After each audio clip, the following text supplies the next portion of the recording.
Bem-vindo ao canal e Audiolivro. Conheça a plataforma Odyssey, onde compartilhamos audiolivros exclusivos. Acesse odyssey.com/e-audiolivro. Livro A Morte do Universo.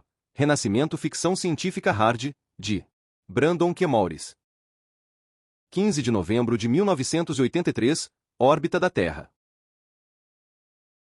Adeus, Terra. A sonda havia atingido sua velocidade máxima. Rússia se encontrava a 380 km abaixo, onde a sonda havia deixado a fábrica da companhia aeroespacial NPO Lavoshin mais de um ano antes. Só que Prognoz 9, como se chamava oficialmente, não estava observando seu ponto de origem, ali embaixo. Seu olhar se direcionava continuamente para o Sol. Ao mesmo tempo, aproximadamente a cada 2 minutos, seu corpo cilíndrico de 2 metros de largura e 1 metro de comprimento girava sobre seu eixo. Isso era prático, pois significava que a luz do Sol sempre alcançava os 4 painéis solares, estendidos em suas laterais como se fossem os folíolos de um trevo de 4 folhas, no ângulo ideal. Não obstante, ainda mais crítico era o instrumento de medição que Prognoz 9 carregava na parte inferior de seu corpo em forma de barril, o qual estava sempre voltado para o lado oposto ao Sol. Relic 1 consistia em 2 antenas em forma de chifre, que mediam a intensidade de um comprimento de onda específico da radiação de micro-ondas que se propagasse no espaço. A Terra, de onde Prognoz 9 havia sido lançada 5 meses antes na ponta de um foguete Moon-M, encontrava-se no caminho. Era por isso que a sonda estava se distanciando o máximo possível em uma órbita severamente elíptica, até uma distância de 720 mil quilômetros, mais que o dobro da distância da Lua que havia sido a companheira da Terra por bilhões de anos. Era uma viagem muito solitária, mas era onde Prognoz 9 teria que passar a maior parte do tempo. Quanto mais fundo penetrava na escuridão do universo, mais lenta ficava, e mais precisas se tornavam as medições do instrumento Relic 1. Este coletava incansavelmente fótons da radiação cósmica de fundo, mapeando toda a esfera celeste. A cada 4 dias, a sonda enviava os dados coletados de volta à Terra, onde o Instituto de Pesquisa Espacial da Academia Soviética de Ciências se mantinha de prontidão para recebê-los. A cada 7 dias, Prognoz 9 verificava se o Sol ainda estava diretamente à vista. Hoje, a unidade de controle ordenou uma curta rajada do propulsor corretivo, o que foi suficiente para manter o alinhamento da sonda com precisão. Sua missão estaria completa após orbitar a Terra mais 2 vezes. Prognoz 9 coletava dados diligentemente, mas não entendia os dados armazenados em sua memória primitiva. Ela registrava apenas 120 medições a cada trajetória em volta da Terra. Ainda assim, os dados continham algo que empolgaria os cientistas em Moscou e, em última instância, moldaria o futuro da humanidade. Os dados também albergavam um perigo, cuja magnitude ia além da imaginação dos pesquisadores, visto que adivinham de uma época em que este universo ainda não existia. 20 de dezembro de 1983, Moscou. Camarada Strukov. Na escuta. O que foi? Strukov estava segurando o telefone preto contra a orelha esquerda. Ele usou a outra mão para empurrar para o lado a pilha de páginas que havia acabado de sair da impressora. As correções teriam que esperar. Sou o secretário do Dr. Doroshevich, do Instituto Lebedel. Meu nome é Shandarin. Um daqueles pobres Candida Naux. Strukov se esqueceu do nome do sujeito imediatamente. Demorava uma eternidade passar de Candida Nau o primeiro grau de doutorado para o próximo nível. Durante esse tempo, os esperançosos cientistas eram pouco mais que criados glorificados. Ou secretários, como este. Qual era mesmo o nome dele? O que você quer? Nesse nível, ser amigável era uma perda total de tempo. Quando esse secretário finalmente conseguisse chegar em seu destino tão sonhado, Strukov já seria um membro vitalício da academia, contanto que seu maior apoiador dentro da administração do instituto mantivesse a palavra. Dr. Doroshevich gostaria de falar com você, disse o secretário. O próprio Doroshevich. O coração de Strukov começou a bater mais rápido.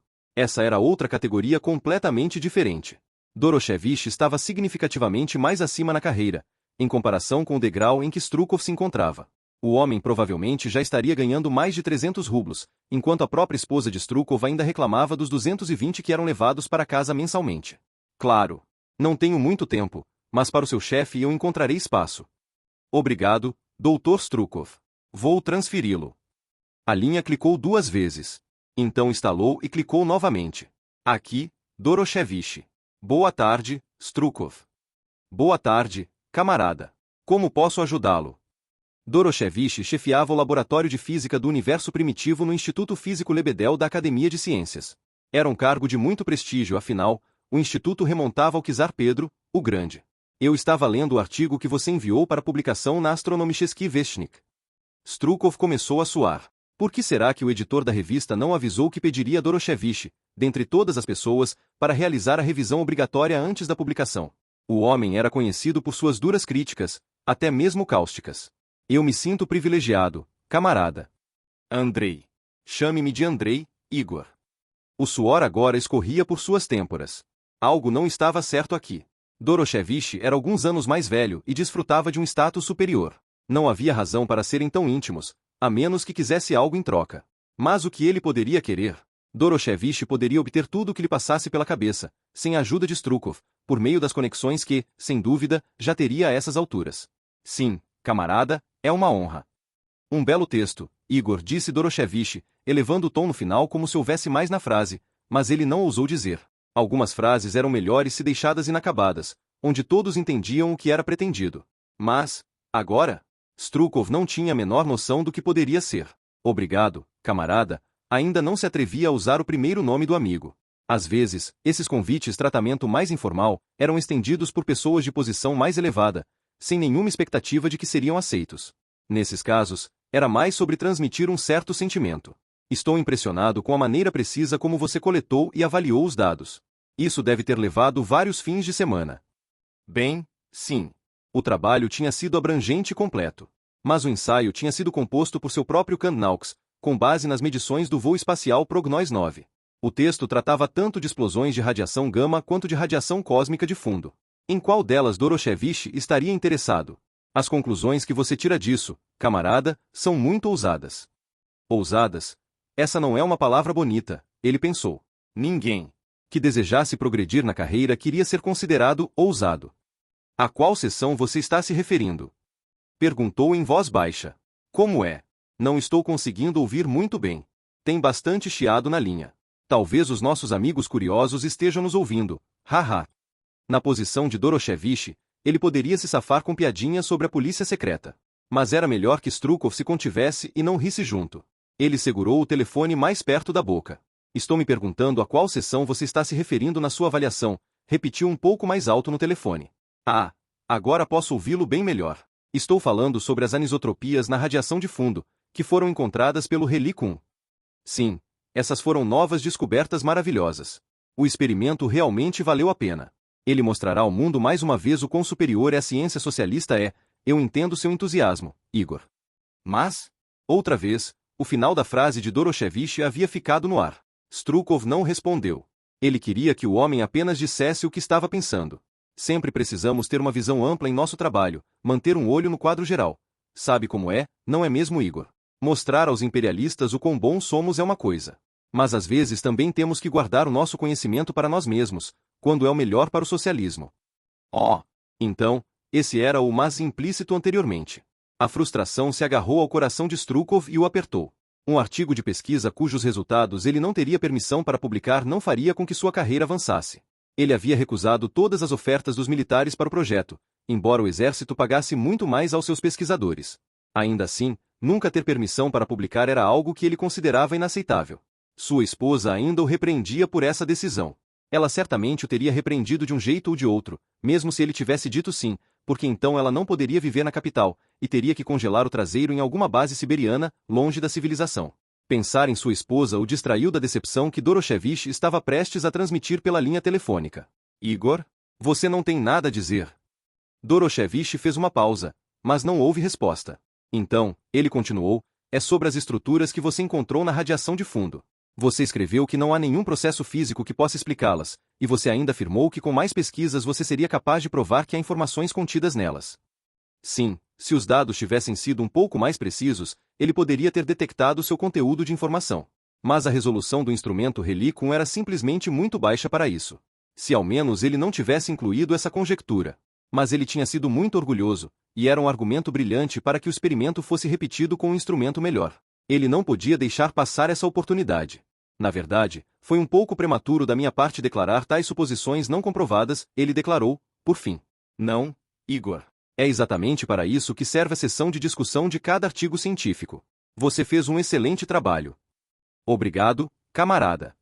Mesmo assim, tenho que pedir que você remova completamente esta sessão.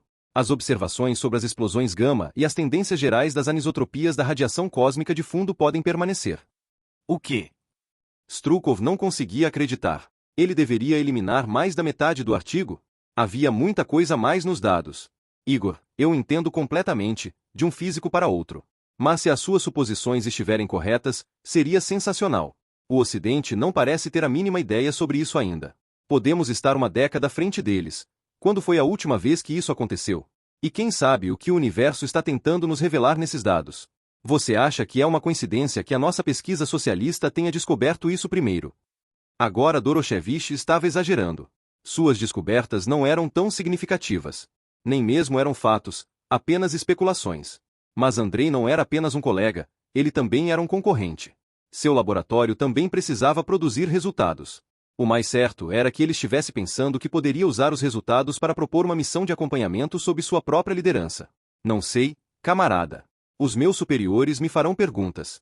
Você sabe disso. Sabendo ou não, isso era apenas uma desculpa. Seus chefes não davam importância ao seu trabalho. Já teriam que se preocupar bastante com o próprio progresso deles, especialmente dada a incerteza que havia se espalhado pelo país desde a morte de Brezel no ano passado. Sinto muito, Igor, mas tenho que insistir. Sem essas mudanças, o artigo não aparecerá na Astronomicheski Vestnik. E então os seus superiores perguntarão o que aconteceu com o dispendioso experimento Relic 1. Infelizmente, Doroshevich estava certo. O Relic 1 tinha sido sugestão de Strukov. E ele teria que justificar os rublos investidos. Se nada fosse publicado, o Relic 1 seria considerado um fracasso. Strukov esfregou as têmporas. Não havia como evitar. Ele teria que engolir essa pílula amarga. Entendo, camarada, replicou. Vou precisar de alguns dias para atualizar o artigo. Devo enviá-lo diretamente para você no Instituto Lebedel. Não preciso apenas do seu texto para Astronomicheski Vestnik, preciso também de todos os dados. Strukov engoliu em seco. Vou compilá-los. Ainda há cópias em Turaton? Não sei. Mas como o Prognoz 9 ainda está entregando dados, suponho que sim. Ótimo. Então vou precisar desses dados no meu instituto, de igual maneira. Mas você não precisa se preocupar com isso. Tudo bem. Espero seu artigo em uma semana. Strukov mordeu o lábio. Não adiantava ficar chateado a respeito. O outro homem simplesmente tinha mais influência que ele. Claro, camarada. E muito obrigado por me dedicar o seu tempo. Doroshevich murmurou algo incompreensível e então a conexão foi cortada. Strukov continuou ouvindo no aparelho. O estalo logo foi abafado por um sinal de ocupado. Ele levou o telefone ao gancho e deu uma esfregada na orelha para secá-la. Logo abriu a gaveta da mesa, tirou uma garrafa de vodka e despejou um pouco do líquido transparente e levemente oleoso em um copo que já se encontrava por ali, ao alcance da mão. Um bêbado beberia direto da garrafa. Ele não era um bêbado. Guardou a garrafa de volta na gaveta e bebeu o conteúdo do copo. Ali desabafou, inclinando-se para trás com as mãos entrelaçadas na nuca. O calor se espalhou por sua garganta. Cheirava a remédio. Agora, ele precisava de um cigarro. 24 de dezembro de 1983, Moscou. Chandarin. Os dados do Instituto de Pesquisa Espacial já chegaram. Chandarin estava de pé em frente à mesa do chefe, com os braços pendurados indefesos ao lado do corpo. Doroshevich já não havia dito explicitamente ao seu secretário que queria ser notificado assim que o artigo de Strukov chegasse? Não, camarada, ainda não chegou. Você me disse que eu deveria. Obrigado, Chandarin. Será que eu tenho que fazer tudo sozinho? Eu já disse várias vezes que você precisa tomar alguma iniciativa. Você ainda não lembrou Strukov sobre os dados, não é mesmo? O secretário corou, baixou os olhos e balançou a cabeça em negação. Doroshevich realmente sentia pena do cara. Ele se lembrava de quando ele próprio ainda era um candidanal, 20 anos antes. Mas não havia como ser diferente, você teria que suportar a carga. A vida não era fácil ali na base da cadeia alimentar. Sim, camarada. Não, camarada, Chandarin se esmoreceu. Parecia ser um filhinho de papai, ainda que já tivesse passado bastante tempo desde seus 3 anos de serviço militar obrigatório, o que geralmente transformava cada menino em um homem de verdade. A razão pela qual Doroshevich ainda não tinha se livrado de Chandarin era justamente devido aos talentos matemáticos excepcionais do jovem, o qual eram as quando se tratava de equações diferenciais parciais. Se Chandarin ao menos se recompusesse um pouco, teria um futuro brilhante pela frente. Agora, queixo erguido, o superior disse, de forma encorajadora. Para ser justo, seu lembrete não teria tido nenhum efeito em Strukov. O homem está muito ocupado se achando importante. Isso teria que servir como um consolo. Pode se retirar. Não se esqueça do artigo de Ivanov que você terá que revisar. A abordagem de resolução de problemas que ele oferece não me parece muito bem pensada. E feche a porta quando sair. A pesada porta de carvalho se fechou. Doroshevich pegou o telefone e discou 0, entrando em contato com a central. Uma voz feminina perguntou rapidamente o que ele queria. Isso era típico. As moças da central telefônica se aproveitavam ao máximo do próprio poder enquanto ainda podiam. Logo, todos os chefes de laboratórios teriam telefones de descagem direta. Strukov, Instituto de Pesquisa Espacial, ele berrou no telefone. A mulher não disse nada, mas depois de meio minuto ele ouviu o tom de descagem e então Strukov atendeu. Aqui, Doroshevich, ele anunciou. Camarada Doroshevich, é um prazer atendê-lo. Os dados, Igor, você está se lembrando dos dados?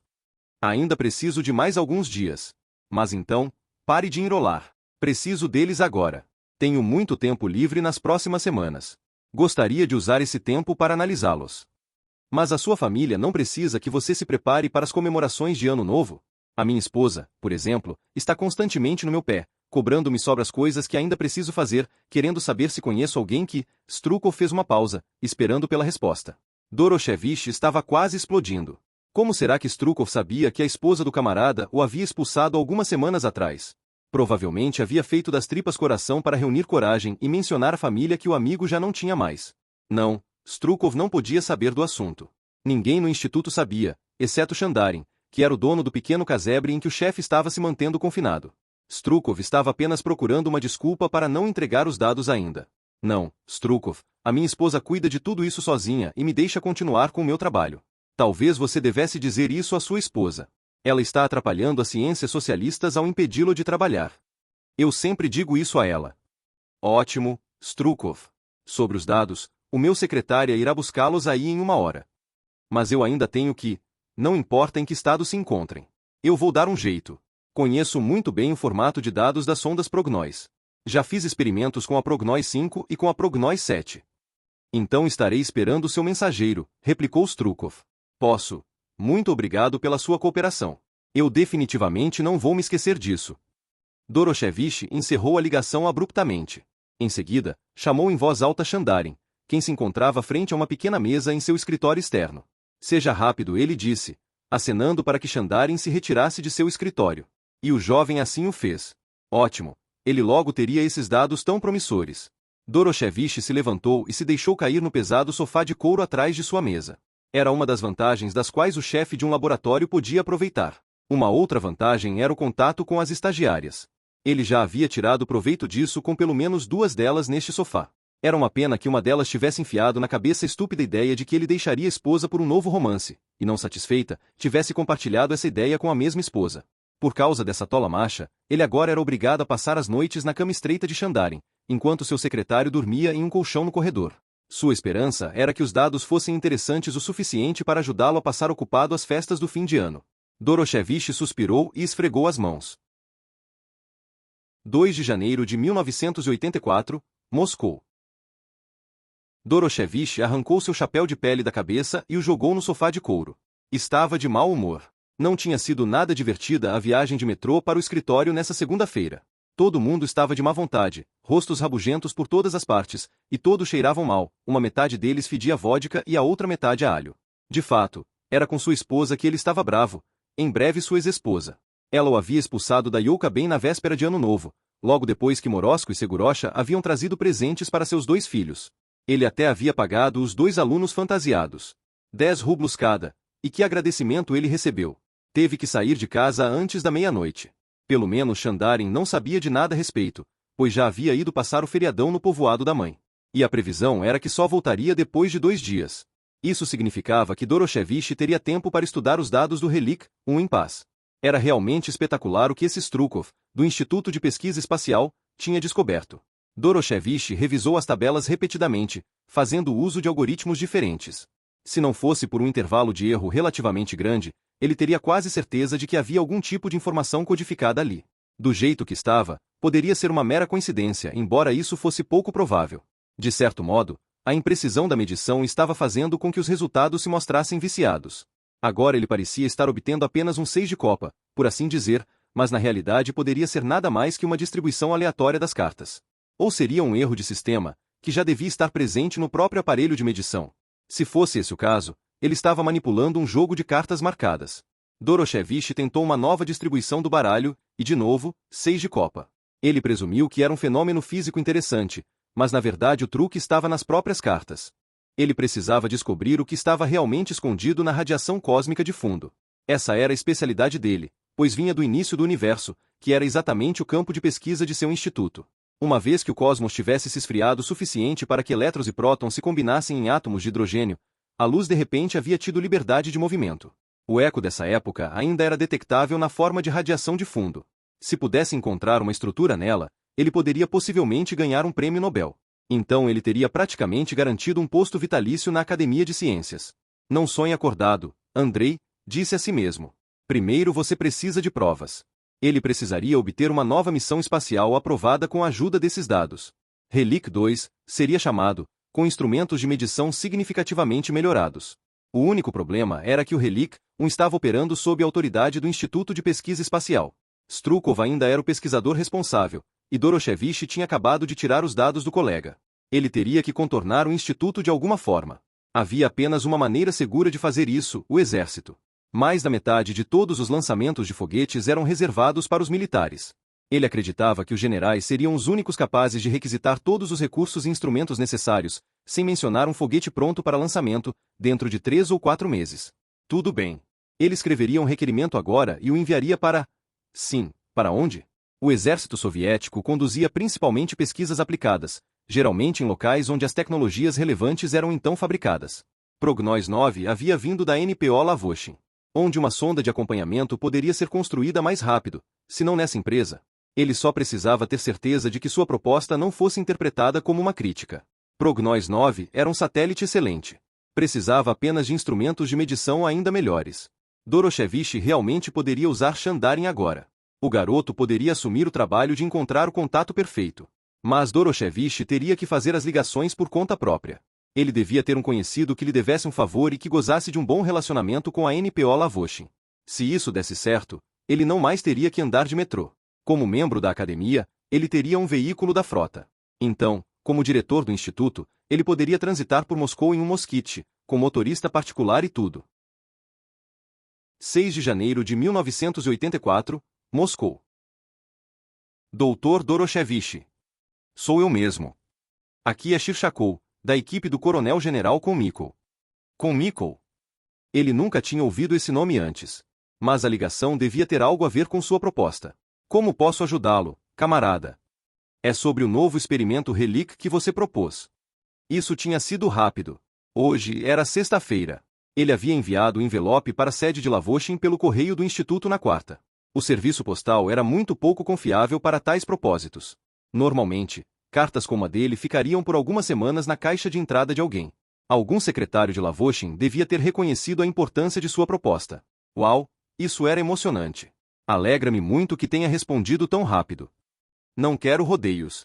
Tenho certeza de que o seu tempo é valioso, camarada Doroshevich. O coronel-general Komikov achou seus comentários bastante fascinantes. Você deveria saber que ele pertence ao corpo técnico-científico. Muito obrigado, camarada, percebo que isso é um grande elogio. Bem, o meu superior gostaria que você fornecesse a ele toda a documentação, incluindo quaisquer cópias que possa ter em sua posse. Doroshevich desabou. Govno, govno, govno.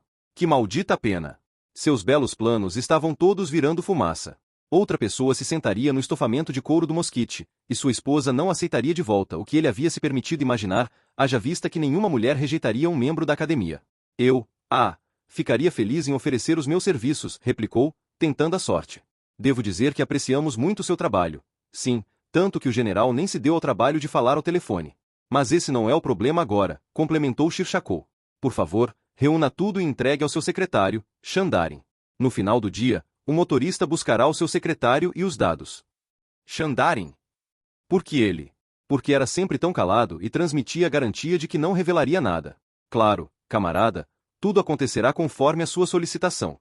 Posso acompanhar o motorista também? Então eu poderia pessoalmente. Muito obrigado pelo seu comprometimento, mas não devo mais desperdiçar seu tempo. O coronel-general insistiu que Shandarin nos trouxesse os dados, e eu não acho que o secretário vai voltar a trabalhar para você. Shandarin, o que será que o general queria com seu secretário? Doroshevich havia escolhido Shandarin para a tarefa porque pensava que, como um simples candidanal, ele não entenderia o material e, portanto, seria o enviado perfeito. Bem, ele estava errado a respeito. Shandarin era um cientista talentoso com habilidades matemáticas extraordinárias. Certamente poderia se dar muito bem se jogasse suas cartas corretamente. Ótimo, eu o avisarei. Ele mora sozinho, então deve ter bastante tempo. Obrigado. Você pode nos dizer se há cópias em outros locais? Eu pedi todas as cópias de Turaton, mas elas ainda não chegaram. Entendo. Nós mesmos cuidaremos disso. Talvez você devesse conversar com Strukov, do Instituto de Pesquisa Espacial. Nosso camarada está demorando na entrega. Não quero insinuar nada, mas é possível que ele tenha feito cópias ectográficas. Se Doroshevich estava sendo cortado do circuito, então pelo menos Strukov não deveria ter permissão para entrar furtivamente por uma porta dos fundos. Obrigado pela dica. Vamos verificar isso também. Em nome do Coronel-General, gostaria de agradecer mais uma vez por sua disposição em cooperar. Cooperar? Ele estava em menor posição, era só isso. Se tivesse recusado, nem mesmo o chefe do instituto teria sido capaz de protegê-lo. Se o exército queria algo, algo teria. A morte de Brezel não tinha mudado isso. Por nada, repus entre dentes. Em meio a um gemido de frustração, Doroshevich se levantou da poltrona. Depois dessa conversa nada inspiradora, sentiu como se tivesse envelhecido 10 anos. Shandarin teria que ajudá-lo a reunir os dados. Por sorte, o secretário havia retornado das províncias anteontem. Doroshevich nem havia perguntado ao subordinado como tinha sido o passeio. Doroshevich se dirigiu à porta do escritório, seu joelho direito ainda doendo muito. Nessa noite, ele se encontraria na banha com 2 velhos amigos da escola.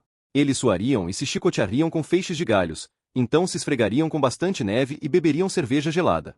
Seria uma noite molhada e feliz. Ele já conseguia imaginar a ressaca que teria no sábado. Mas valeria a pena. Abriu a porta. Houve um rangido. Shandarin estava ali sentado, curvado sobre sua pequena mesa, folheando papéis. Devia ter ouvido a porta ranger, mas demorou cerca de meio minuto para se virar. Havia uma atmosfera estranha na sala sem aquecimento, portanto, raramente arejada, como se o ar frio e viciado tivesse congelado o tempo. Shandarin, como vão as coisas?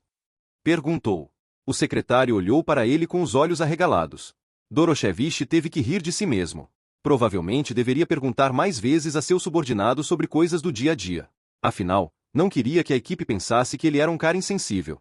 Ninguém gostava de chefes insensíveis. Estou um pouco cansado da viagem. Como está a sua mãe? Os olhos de Shandarin se arregalaram ainda mais. Tão bem quanto se pode esperar. As coisas não estão melhorando na idade dela. Você, Shandarin se deteve. Certamente estava prestes a dizer, você sabe como é, mas então percebeu o quão inapropriado isso seria. Todavia, Doroshevich não o repreendeu. Ele mesmo faria 46 anos este ano, o que era basicamente uma idade já avançada. Com 26 ou 27, Shandarin poderia ser seu filho. Ela ainda está trabalhando. Quis saber. Não há como evitar. Ela tem apenas 62 anos, e estão com falta de trabalhadores em Colchóis. Todos aqueles que podem se mudam para a cidade. Não era tão velha 62. Mas Shandarin devia ter sido o fim da linha. Sua mãe teria 36 anos quando ele nasceu. Ou talvez ele fosse filho único, um típico menino da mamãe. Doroshevich, por sua vez, tinha 4 irmãos e havia tido que se afirmar desde jovem. Muito bacana que você a visite regularmente. É seu único prazer, ela sempre diz. Infelizmente, tenho notícias menos agradáveis. Temos que reunir todos os dados de Prognós 9 e enviá-los para o corpo técnico-científico. Oh, que pena. Os dados parecem muito promissores. Poderia ter sido seu grande êxito. Shandarin colocou a mão sobre a boca. Bastante impertinente, esse garoto. Mas Doroshevich não poderia ficar bravo com o auxiliar. De fato, seu grande êxito teria que esperar. Limitou-se a assentir. Devo preparar um serviço postal ou pedir um motorista? Perguntou Shandarin. Não, o coronel-general vai enviar um motorista para cá até o final do dia. Espero que você não tenha planos, porque deverá acompanhá-lo e entregar os dados pessoalmente. Qual coronel-general? Estranho. Seu secretário não estava perguntando o que ele teria perguntado, ou seja, para onde estaria indo e quando voltaria. Em vez disso, estava perguntando quem havia emitido a ordem. Coronel-general Komikov. Shandarin abaixou o olhar. O sujeito havia empalidecido ou seria culpa da iluminação? Você o conhece, Shandarin? Pode-se dizer que sim. Mas o secretário ainda não o encarava nos olhos. Há algo que você não está querendo me contar. Agora, desembuche. Você teve problemas durante seu serviço militar? Não. Komikov é o meu pai. Mas ele... Doroshevich interrompeu a frase e bateu a mão na testa. Seu secretário levava o sobrenome da mãe. Agora ele percebia como quieto e modesto Shandarin havia convencido o comitê de pessoal do instituto a contratá-lo, em vez de um de seus concorrentes mais ferrenhos. Doroshevich não poderia usar isso contra o jovem. Shandarin nunca havia mencionado o pai. Provavelmente nem sabia que Kumiko estivesse facilitando o caminho para ele nos bastidores. Doroshevich disse a si mesmo que deveria ser grato. Shandarin estava seguindo seu destino junto aos dados do Relic, e sendo assim, deixaria o instituto. Caso contrário, o jovem inevitavelmente se tornaria diretor do instituto, de uma forma ou de outra, e Doroshevich ficaria para sempre se lamentando, irritado com sua própria falta de sucesso. Você está bravo comigo? Indagou Shandarin. Interessante. O garoto era de uma honestidade desarmante. Uma pessoa assim nunca sobreviveria à burocracia sem a ajuda de costas largas. Claro que não, camarada. Vamos reunir os dados juntos. Quero concluir este episódio desagradável o mais rápido possível. 17 de março de 1984, Tchuratam. O suprimento de papirosas do motorista parecia inesgotável.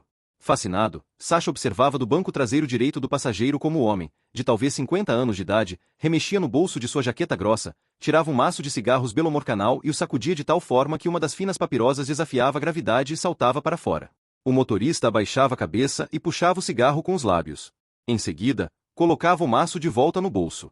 Agora vinha a parte mais emocionante. O motorista tirava o cigarro da boca, levantava a outra mão do volante e dobrava o bocal de papelão 2 vezes. Só então ele retirava um isqueiro do bolso da jaqueta, colocava o cigarro de volta na boca e o acendia. A rua fazia agora uma ligeira curva para a direita. O Volga preto, por sua vez, desviou para a esquerda. O caminhão Ural que vinha em sentido contrário piscou o farol alto. O motorista calmamente levantou o joelho direito e abriu caminho. Os 2 veículos passaram um pelo outro a uma distância de alguns milímetros. O motorista deu uma tragada mais profunda em sua papirosa. A fumaça se estendeu feroz pelo interior do veículo. Sasha tossiu e o motorista soltou uma risada gutural. Sasha estendeu a mão para o manípulo da janela lateral, mas havia apenas um encaixe de metal brilhante. Você está procurando por isso? O motorista levantou a peça. Seria uma boa, estendeu a mão esquerda para frente, mas o motorista não lhe deu o manípulo. A fumaça do forte tabaco macorca estava queimando sem piedade os pulmões e os olhos de Sasha. Mas também ficaria muito frio, retrucou o motorista. Estamos no meio da estepe Kazakh, algo sobre o qual você não teria ideia sendo um morador mimado da cidade. Espere só um pouco. Já você vai se acostumar com esse pouquinho de fumaça. É bom para a sua saúde. A fumaça mata todas as bactérias. Sasha suspirou, mas não discutiu. Congelar-se ou sufocar-se, nenhuma das opções era particularmente atraente. Hoje não era o primeiro dia em que desejava estar de volta ao seu escritório no Instituto Lebedel. Ele só queria ficar em paz. Tchuratam fazia-se lembrar de uma cidade de algum faroeste americano. A vegetação era escassa, e muitas das casas eram feitas de madeira. Havia até mesmo ervas daninhas voando pelas ruas. O carro agora estava andando mais devagar. O motorista tinha um mapa nos joelhos, o qual estava estudando atentamente. O indivíduo continuava olhando para todos os lados e xingando. O lugar devia ter se desenvolvido tão rápido que nenhum mapa conseguia acompanhar o ritmo. Parece um faroeste americano, disse Sasha. O motorista levantou a vista e se virou para trás. Sasha havia descoberto que seu nome era Oleg. Você poderia, por favor, olhar para frente na estrada? Oleg caiu na gargalhada, mas não se virou de volta. Não se preocupe, garoto, os outros também têm olhos nas cabeças. Mas Sasha se preocupava. E se um dos motoristas que vinham na direção oposta também estivesse acendendo um cigarro ou conversando com o passageiro? A maior parte do tráfego consistia em caminhões pesados. O Volga não tinha chance contra um Ural. Você mencionou faroestes, garoto, está se referindo aos arbustos rolando pelas ruas? Sasha assentiu. Você sabia que essas plantas são nativas daqui? São chamadas de soliancas russas, ou cardos. Elas foram introduzidas na América em algum momento do século passado. Desde então, arbustos soviéticos têm vagado por toda a estepe capitalista. É isso. Por fim, o motorista se virou para frente. De repente, ele pisou o freio com tanta força que a cabeça de Sasha bateu no encosto do banco à frente. Sorte que o assento era estofado. Sinto muito, garoto, este é o número da casa onde eu deveria virar. Estavam no meio de um cruzamento, onde 2 ruas de aparência idêntica se encontravam. Sasha não tinha ideia de qual número de casa o motorista estava falando. Um caminhão pesado avançou em direção a eles, freou e parou bruscamente bem a tempo de não atingi-los. Viu só, garoto? Os outros estão prestando atenção. O motorista abriu a porta e saiu. Então, Aproximou-se do caminhão onde o outro motorista estava debruçado na janela. Oleg ofereceu a ele uma papirosa e o outro homem se serviu. Os dois deram algumas tragadas e começaram a conversar. Oleg retornou e ligou o carro. Agora, pelo menos eu sei para onde ir. Tudo acontece por uma razão. O Volga parou em frente a uma casa baixa de madeira, indistinguível das outras casas da área. Chegamos, anunciou Oleg. Tem certeza? Haviam dito que ele era esperado em Turaton, conhecida como Baikonur no oeste. Era óbvio que ele havia presumido que seu destino seria um porto espacial, não um bangalô nos limites desta cidade no meio do nada. A União Soviética havia selecionado especialmente esta localização cazaque como seu local de lançamento de foguetes, porque não tinha mais nada, habitável ou construído, por muitos quilômetros ao redor que pudesse ser destruído por destroços caindo. Este é o número da casa que me deram. Ótimo, então vamos nessa. Não me leve a mal, garoto, mas não quero me afundar na poeira por aqui. Você vai ter que se virar sozinho. Claro. Em meio ao fedor de fumaça de tabaco, e o motorista estava com medinho de poeira. De todos os modos, Sasha sentiu. Boa viagem, replicou. Oleg respondeu com um aceno de cabeça. Sasha saiu após abrir a porta direita e deu a volta no carro até o porta-malas. Apertou o botão sob o logotipo Volga e a tampa se levantou. Ele se inclinou para frente e recolheu a mochila que continha todos os seus bens materiais. Então, de repente, sentiu-se dominado por uma vontade de se rebelar. Sasha sorriu para si mesmo. Com a mochila em mãos, seguiu rumo à casa, sem fechar o porta-malas. Sasha adoraria ver a reação do motorista, mas seu medo foi mais decisivo e ele acabou entrando rapidamente na casa pela porta da frente que se encontrava destrancada. Sasha tateou em busca de um interruptor de luz. Encontrou uma alavanca na parede à sua direita e a girou. Uma lâmpada simples, sem luminária, iluminava um corredor estreito, e no final desse corredor havia uma prateleira alta que chegava até o teto. Observou uma porta à esquerda e outra à direita. Ele abriu a da esquerda e se viu na cozinha. Tinha uma pia sob a janela e uma pequena mesa à frente com duas cadeiras. No canto à direita havia uma grande caldeira, que era aquecida por um forno e fornecia água quente para a pia e para a pequena banheira que ficava contra a parede da frente da casa. Na parede ao lado da porta, tic-taqueava um relógio modesto com uma moldura amarela. O quarto cheirava a cloro. Alguém devia tê-lo limpado recentemente. Sasha se virou e atravessou o corredor para o segundo cômodo. Era uma sala de estar e escritório. A peça de mobiliário mais impressionante era uma poltrona giratória com encosto alto. Estava virada para o fundo, então ele não conseguia ver o assento. Mas ele podia ver duas pernas se estendendo até o chão. Primeiro um faroeste, agora um thriller policial. A cadeira começou a girar de frente para ele e um homem estava sentado nela. O encosto alto mantinha seu rosto na sombra. Finalmente você chegou, disse o homem. Ele conhecia bem essa voz. Olá, pai, replicou. Seu pai se levantou. Eles apertaram as mãos. Há quanto tempo não se viam? 2 anos. Com Mikko trabalhava para o Ministério da Defesa desde meados de janeiro. Apenas uma vaga havia sido oferecida e ele a havia aceitado. Quando o pai de Sasha queria algo, ele geralmente conseguia. Mas havia algo que ele nunca conseguiria, o amor de seu único filho. Não que ele já tivesse se esforçado muito. Outros pais eram amados por seus filhos. Este militar não era. Sasha nem mesmo precisava se esforçar para evidenciar esse fato. O jovem tinha certeza de que seu pai estava bem ciente, mas era culpa do próprio velho homem. O pai nunca deveria ter abandonado a mãe e o filho. Olá, Alexander, disse seu pai. Não consegui arranjar nada melhor para você em tão pouco tempo. Turaton está muito cheio, mas ainda é melhor que o seu apartamento em Moscou. Como será que ele sabia sobre o apartamento? Nunca o havia visitado lá. Está tudo bem, repôs o filho. Não preciso de muita coisa. Eu sei. Você herdou isso de mim. Isso seria algo como orgulho paterno? Sasha apenas deu de ombros. Você pode descansar por enquanto. Começaremos amanhã. Meu motorista virá buscá-lo às 6. Não posso ir a pé. Talvez mais tarde. Mas primeiro você precisa aprender alguns atalhos. Esta cidade, se é que você pode chamá-la assim, é enorme. Por que você requisitou este projeto, pai? Por causa das potenciais vantagens militares que poderiam nos permitir vencer o capitalismo, é claro. Sério, os dados ainda são muito escassos para isso. Foi o que os meus especialistas disseram também. Para ser honesto, tomei a decisão quando vi seu nome e assinatura na proposta. Meu nome? Quando Doroshevich escreveu a proposta, eu ainda estava no povoado da minha mãe. Bem, ele o citou como fonte para as principais afirmações. Provavelmente estava apenas tentando se proteger, não querendo arriscar o pescoço caso desse errado. Você até coassinou a proposta. Sasha não conseguiu conter a risada. Doroshevich tinha tirado totalmente no próprio pé ao fazer isso. Se não fosse tão covarde, seu antigo chefe poderia ter liderado o experimento sozinho. Sasha teria que deixar o camarada saber em algum momento. Você parece cético. Não é a sua assinatura? Perguntou seu pai. Eu poderia facilmente prender Doroshevich por falsificação. Sua carreira não sobreviveria a isso. Não precisa, eu realmente a assinei. Seu pai olhou para ele, inclinando a cabeça para um lado. O mesmo de sempre, afirmou. Você herdou isso da sua mãe, esse lado simpático. Seria uma boa ideia quebrar esse hábito. Mas eu não quero nenhum tipo de mudança, pai. Eu sei. A culpa é minha. Eu deveria ter ficado com vocês dois. Um garoto precisa de uma mão firme desde o começo.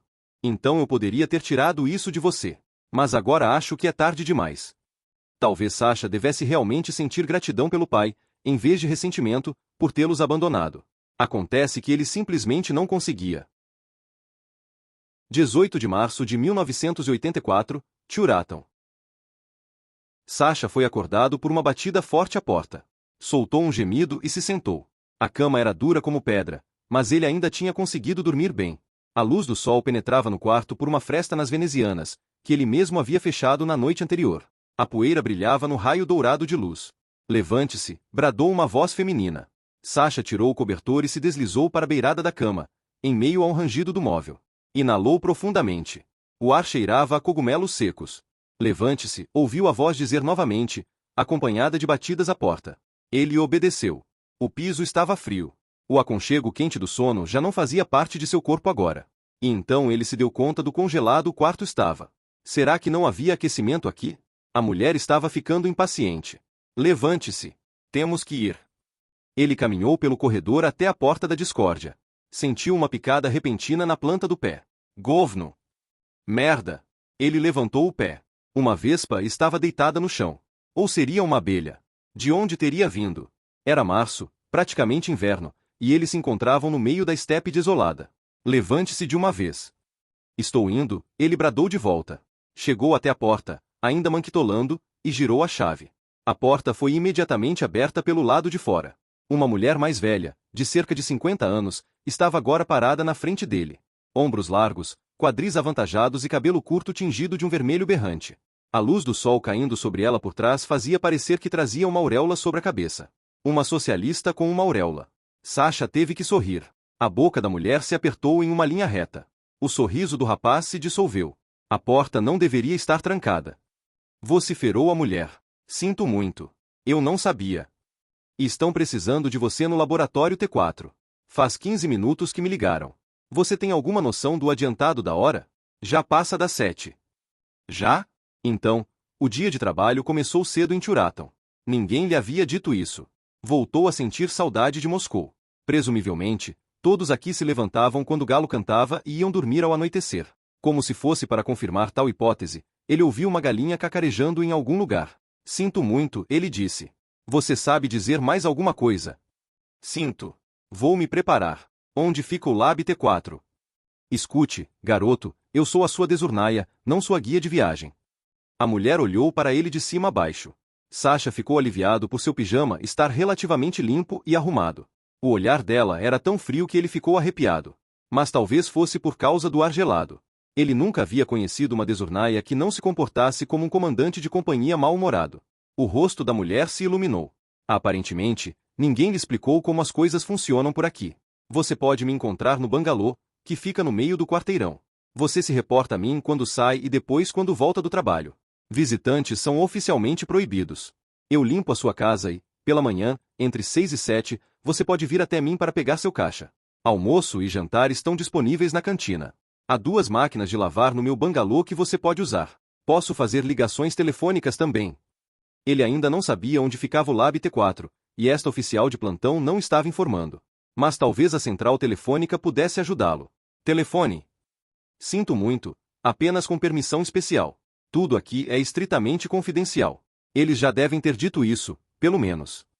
Tudo aconteceu muito rápido. Na verdade, um motorista deveria vir me buscar.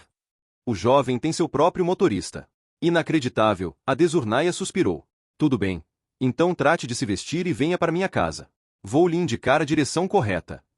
A desurnaia colocou uma tigela de mingau marrom claro na mesa. Ele permaneceu de pé, indeciso. Agora, sente-se como seu caixa ordenou a mulher, colocando as mãos nos ombros dele, empurrando com firmeza, mas gentilmente, para uma cadeira. Sasha cedeu. O caixa tinha um cheiro comestível. Eu sou Valentina. Você pode me chamar de Valha, ela se apresentou. Em seu próprio domínio, ela não parecia mais tão inacessível quanto antes, quando esteve parada frente à porta dele. Ela estava vestindo uma blusa de cor clara com gola dura e uma saia preta plissada. Isso a fazia parecer mais uma avó que uma superiora militar. Eu não deveria ir ao laboratório T4 o mais rápido possível. Não se preocupe, garoto. Se eu deixá-lo lá, você estará no horário. Ele se recostou e parte da tensão se dissolveu.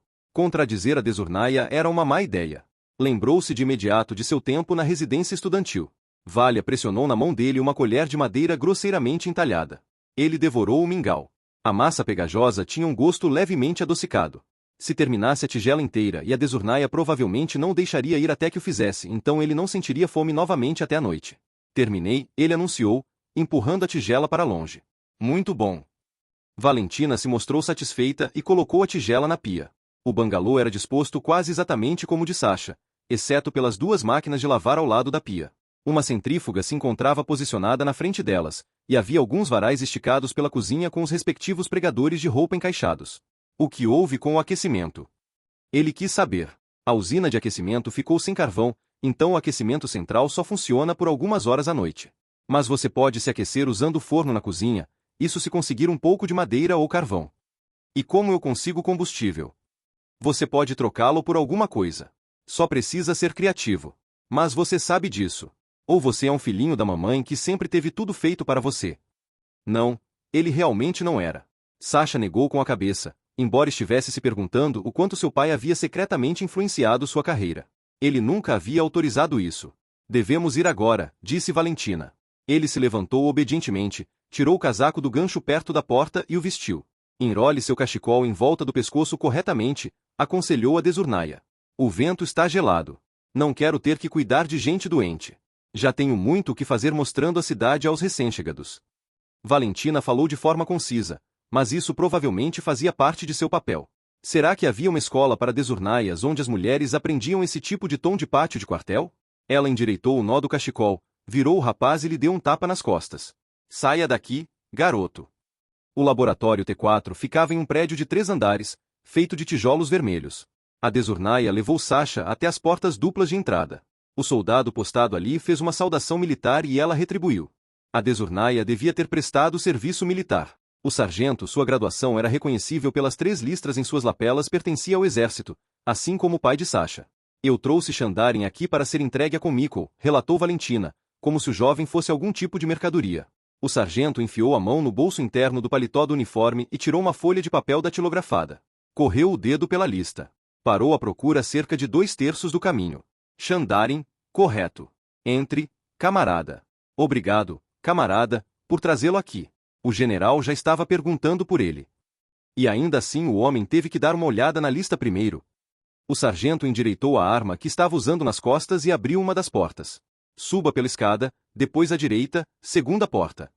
Obrigado, camarada. Sasha lançou um último olhar para a luz do sol e passou pela porta. Esta começou a se fechar atrás dele. Valha, que bom ver você por aqui de novo, ouviu o sargento dizer através da porta. Então a porta se fechou completamente e o mundo exterior desapareceu. Ele nunca saberia como o sargento havia conhecido a Desurnaia. Talvez ele fosse filho dela. Eles tinham a idade adequada, mas o cara não chamaria sua mãe de Valha. Sasha se viu em uma espécie de saguão totalmente desprovido de elegância. A luz penetrava por janelas estreitas bem no topo. Portas levavam para todos os lados. Havia uma escada na parede dos fundos que levava ao segundo andar. Ele seguiu as instruções do sargento e virou à direita quando chegou ao topo. A passarela era cercada por uma balaustrada rústica de onde ele podia ver a porta principal. A segunda porta ficava na parede dos fundos. Estava etiquetada como T4, em letras brancas sobre madeira marrom. Sasha abriu a porta sem bater. Afinal, um laboratório não era um escritório. Entrou em uma sala que era do tamanho da área de espera central de uma pequena estação de trem. No teto estava suspensa uma película transparente e pesada, dando à sala a impressão de uma tenda gigante. Bem em frente à porta, havia uma abertura coberta por uma cortina. À direita, ele observou uma máquina sugando o ar da sala e bombeando para o lado de fora por uma mangueira que passava por um buraco na parede. Devia ser algum tipo de sala limpa. Na parede à sua esquerda estavam pendurados vários trajes brancos. Também havia botas de plástico azul flexíveis no piso, logo abaixo. Ele vestiu um dos trajes por cima das roupas normais, calçou um par de botas e passou pela cortina. Ninguém prestou atenção nele. Do outro lado do laboratório havia um grupo de uma dúzia de pessoas, todas idênticas em seus macacões brancos, estavam debruçadas sobre um objeto que ele não reconhecia e discutiam algo que não fazia sentido para ele. Sasha se aproximou, encontrou uma brecha e se empurrou para dentro dela. Ainda assim, ninguém lhe prestou atenção, mas finalmente ele pôde observar o objeto em que todos estavam tão interessados. Em uma pequena plataforma havia um satélite. Devia ser o sucessor de Prognois 9. Um homem com um bigode impressionante parecia estar explicando os instrumentos. Com um bastão na mão, ele apontava para um componente após o outro. Aqui temos o espectrômetro gama, explicou o homem. Ele consiste em 3 detectores de germânio, que apontam em direções diferentes para o espaço. Conforme o satélite move os detectores em rotação ao redor do eixo principal, recebemos 3 medições independentes. Como você ativa o resfriamento? Perguntou uma mulher. A julgar pelo rosto dela, e não havia muito mais para ver, era bem jovem. Nós nos ocuparemos disso, Andreeva. O bigode era realmente encantador. Outro homem, que parecia ter sofrido de acne grave quando jovem, tomou as dores e deu uma cotovelada no amigo, pela insensata resposta. Perdão, camarada. Verkodanov não teve a intenção de ofendê-la. Não é mesmo, Yuri? O bigode balançou a cabeça, mas sua relutância era aparente. Isso seria divertido, pequenas rixas dentro da equipe por algum motivo ainda desconhecido, provavelmente insignificante. Então, o resfriamento, camarada. Podemos prescindir disso porque este lado da sonda sempre se protege em sua própria sombra. Prognois 9b sempre se orienta em direção ao Sol. O que você está vendo aqui é a parte traseira. Grande traseira, gritou um homem na segunda fileira, e seu vizinho sorriu, divertindo-se. Camaradas, isso não é aceitável. A voz trovejante pertencente ao pai de Sasha veio de sua esquerda. Ele estava quase irreconhecível no macacão branco. Os demais ficaram em silêncio imediatamente. Ganhar o respeito das pessoas era algo em que seu pai sempre tinha sido bom. Só nunca havia tentado obter o respeito com amor. Uma camarada e colega valiosa fez uma pergunta simples, complementou seu pai, e espera uma resposta razoável. Mesmo que não queiram estar aqui, ainda trabalharemos juntos como um coletivo socialista, um por todos e todos por um. Quem não entender isso poderá ir para casa, mas não sem antes passar 2 anos polindo o chão com o braço forte da classe trabalhadora. Isso eu prometo. O silêncio continuou reinando. Todos sabiam que o coronel-general Komikov tinha o poder de realocá-los para a equipe de limpeza ou mandá-los direto para a Sibéria. Então, por favor, continue, camarada Verkodanov. O bigode apontou com seu bastão para outro componente. Aqui temos o magnetômetro. Ele registra a força do campo em várias distâncias da Terra. Sasha acompanhava as explicações. Os valores de medição desses instrumentos já haviam passado por sua mesa, ele havia calculado os desvios, elaborado teorias e isolado erros de medição como foram parar no papel nunca o havia interessado particularmente. Mas, aqui, essa era a questão crucial. Será que ele realmente pertencia a esse lugar? Se fui corretamente informada, então o Relic voou pela primeira vez em Prognois 9, disse Andreeva. Por que não podemos continuar investigando ondas de choque planetárias como pretendido para Prognois 10? Ninguém respondeu. A mulher havia acabado de questionar o propósito do trabalho. Isso era inédito. Sasha tensionou os músculos do pescoço, esperando uma tempestade. Boa pergunta, replicou seu pai. Por sorte, temos o apoio de um verdadeiro especialista hoje, que certamente será capaz de responder a isso. Sasha entrou em choque. Mesmo nos tempos de escola, ele sempre odiava ser chamado. Embora sempre soubesse de tudo, nunca era capaz de dar a resposta que as pessoas queriam. Seu pai devia estar falando de outra pessoa. Ele cerrou os punhos. Estou falando de Alexander Shandarin, quem aparentemente acabou de chegar, anunciou seu pai. Ah, não. O homem se referia exatamente a ele. Pelo menos não o havia apresentado como filho, e o sobrenome não denunciava o grau de parentesco. O camarada Shandarin está vindo do Instituto Lebedel, em Moscou. Não preciso dizer o quão renomado o instituto é mundialmente. Então, estou muito satisfeito que seu laboratório de física do universo primitivo tenha fornecido um de seus pesquisadores mais talentosos para o trabalho interinstitucional neste projeto. Camarada Shandarin, como você responderia à pergunta da camarada Andreeva? Sasha se manteve encarando a sonda. Todos estavam olhando para ele, isso estava claro. O pesquisador mais talentoso, Ele nem tinha o 2º nível de doutorado, e seu nome nunca tinha aparecido no topo de um único artigo de pesquisa. Bem, os dados do Helicon são muito promissores, ele começou. Antes de tudo, eles nos permitem provar que a radiação cósmica de fundo não tem a mesma temperatura em todas as direções. Este é um importante bloco de construção para provar que a nossa teoria sobre o Big Bang e o desenvolvimento inicial do universo está correta. Claro, ainda precisamos de algumas medições independentes, mas é bem improvável que estejamos errados. Correto, interveio Andreeva. Mas nesse caso não deveríamos estar realizando um segundo conjunto de medições do Relic, porque isso não nos dará uma confirmação independente. Ele gostava desta mulher. Ser capaz de fazer perguntas críticas em um grupo tão grande era bastante impressionante. Mas Andreeva também fazia as perguntas corretas. Encontramos outra coisa, que até agora não foi publicada em nenhum trabalho científico, continuou Sasha. Por um bom motivo, seu pai entrou na conversa. Sasha olhou meio irritado para ele. Qual seria o motivo da interjeição? Será que seu velho estava tentando dificultar as coisas ainda mais para ele? Parece haver informações escondidas na radiação de fundo, repus Sasha. O conteúdo de informações é surpreendentemente alto. Os ciberneticistas que consultamos também confirmam isso. Informações? Que tipos de informações? Verkodanov indagou. Não sabemos. Então poderiam ser receitas culinárias. Ou o Manifesto Comunista. Você está certo, camarada, replicou Sasha.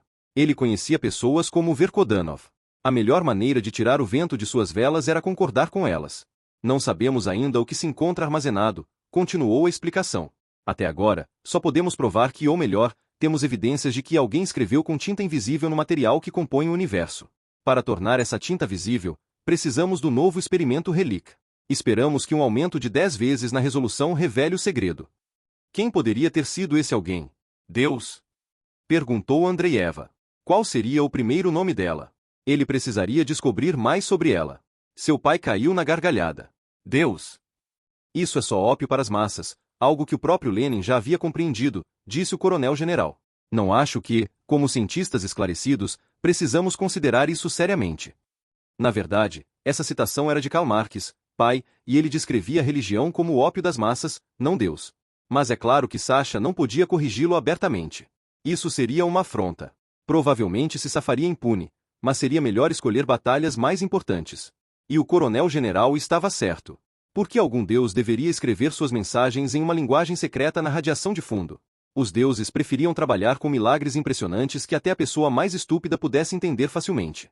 Mas quem havia depositado esta mensagem, ou o que quer que fosse? De fato, só há uma possibilidade, decretou Sasha. Como não havia inteligência em nosso universo tão logo após o Big Bang, a informação deve ter sido depositada antes disso. Antes? Verkodanov se assustou.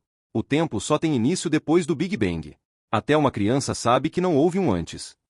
Isso não é correto, de forma alguma, Sasha o contradisse. Existem alguns cosmólogos ao redor do mundo que consideram possível um desenvolvimento cíclico. Talvez no Ocidente. Naquele lugar, todos acreditam em tudo.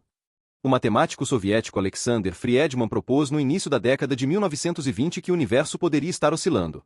Até mesmo Einstein o levou a sério. Tudo bem, disse Verkodanov.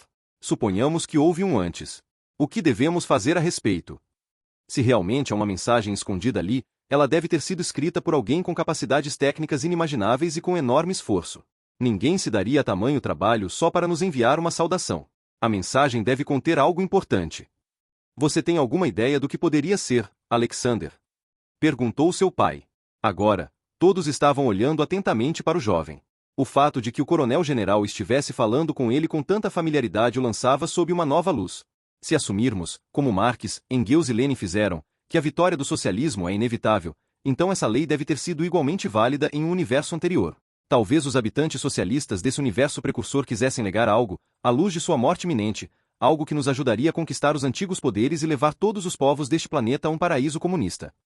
O silêncio comandou o ambiente. A ideia de que poderiam herdar o legado de uma civilização perdida parecia incrível. Alguém no grupo não resistiu e espirrou. Você está pensando em uma arma que poderíamos usar para conquistar o imperialismo? Por fim, seu pai perguntou. Sasha não ficou surpreso. Claro que o coronel-general primeiro pensaria em uma arma. Essa era a profissão do homem. Uma teoria de tudo, a qual os físicos vinham perseguindo havia séculos, era o que Sasha estava pensando no instante. Mas ele não precisava corrigir seu pai. Se eles conseguissem pôr as mãos em tal teoria, então ela provavelmente poderia ser usada para construir uma arma. Assim tinha sido ao longo da história da humanidade. Inclusive os primeiros humanos tinham usado lascas de pedras para acenderem fogos, assim como as haviam usado para produzirem flechas mortais. As bombas e as catapultas usavam o princípio da alavanca. As usinas nucleares e a bomba atômica eram baseadas no mesmo princípio. O mesmo se aplicaria ao legado de um universo em colapso. Sim, certamente, tal avanço no conhecimento selaria a queda do imperialismo, afirmou Sasha. Eu também acho o mesmo, disse a mulher, cujo primeiro nome ele ainda não sabia. Mas algo me preocupa. Estou ouvindo, Yekaterina. Então, era Yekaterina. Seu pai parecia conhecê-la melhor que os demais. Problemas de comunicação, camarada coronel-general, ela repôs. O nosso universo ainda é muito jovem. Estamos bem no começo. Se fossemos capazes de acordar um homem pré-histórico, ele poderia entender a nossa matemática da escola primária? Certamente não. Comparados às formas de inteligência que teriam experimentado o fim do seu universo, provavelmente somos bem primitivos. Mas se eles foram inteligentes o suficiente para deixarem uma mensagem para trás, então certamente a teriam formulado para que pudéssemos entendê-la, Sasha postulou. Yekaterina Andreeva. Ele deveria se lembrar do nome dela. Parecia um pouco mais velha que ele. De onde o pai dele a havia sequestrado. O coronel-general parecia ter escolhido a dedo todo o coletivo para o novo projeto Relic.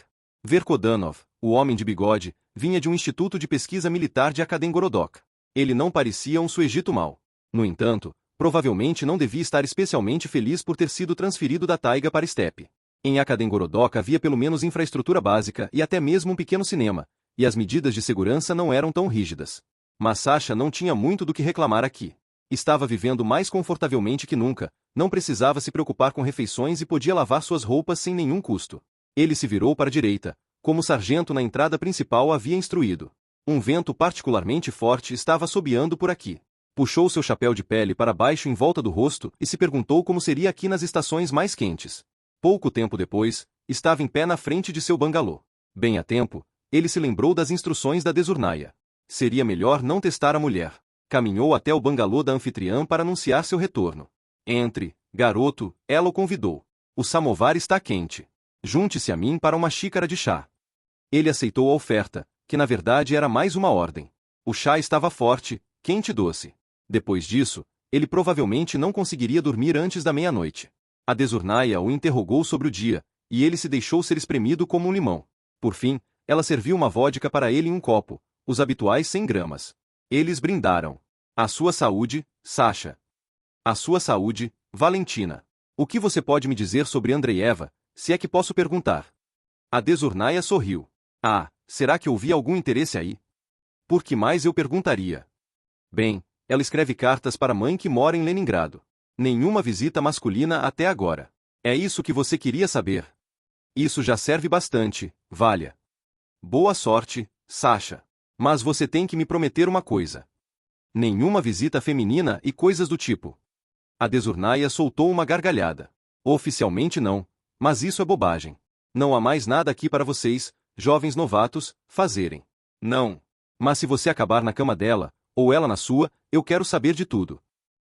Tudo. Tudinho.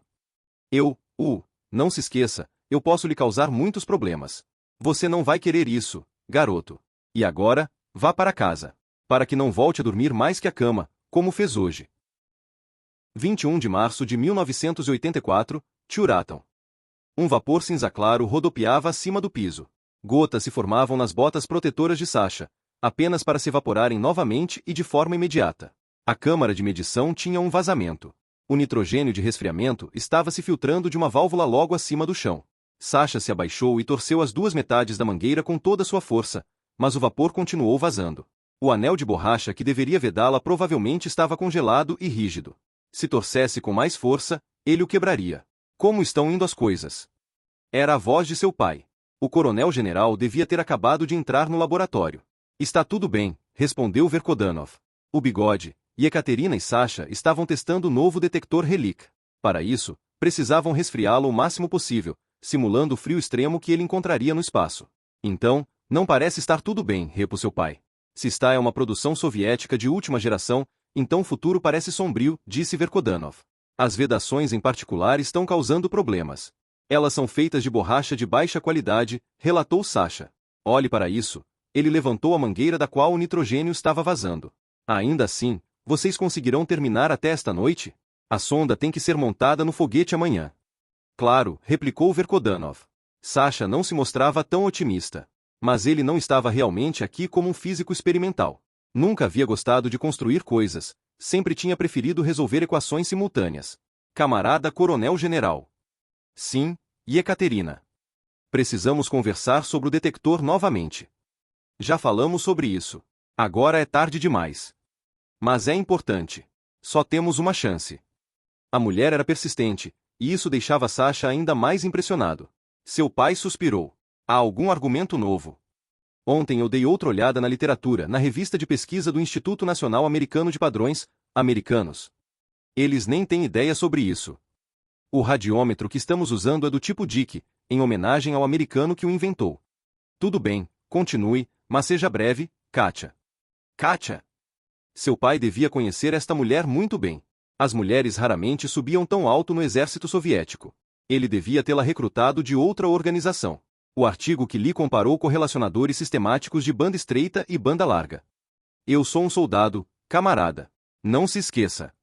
Bem, as correlações comparam sinais de duas fontes, o que permite que elas obtenham novas informações, como a maneira como nossos ouvidos comparam sons da esquerda e da direita, para que o nosso cérebro possa nos permitir ouvir espacialmente.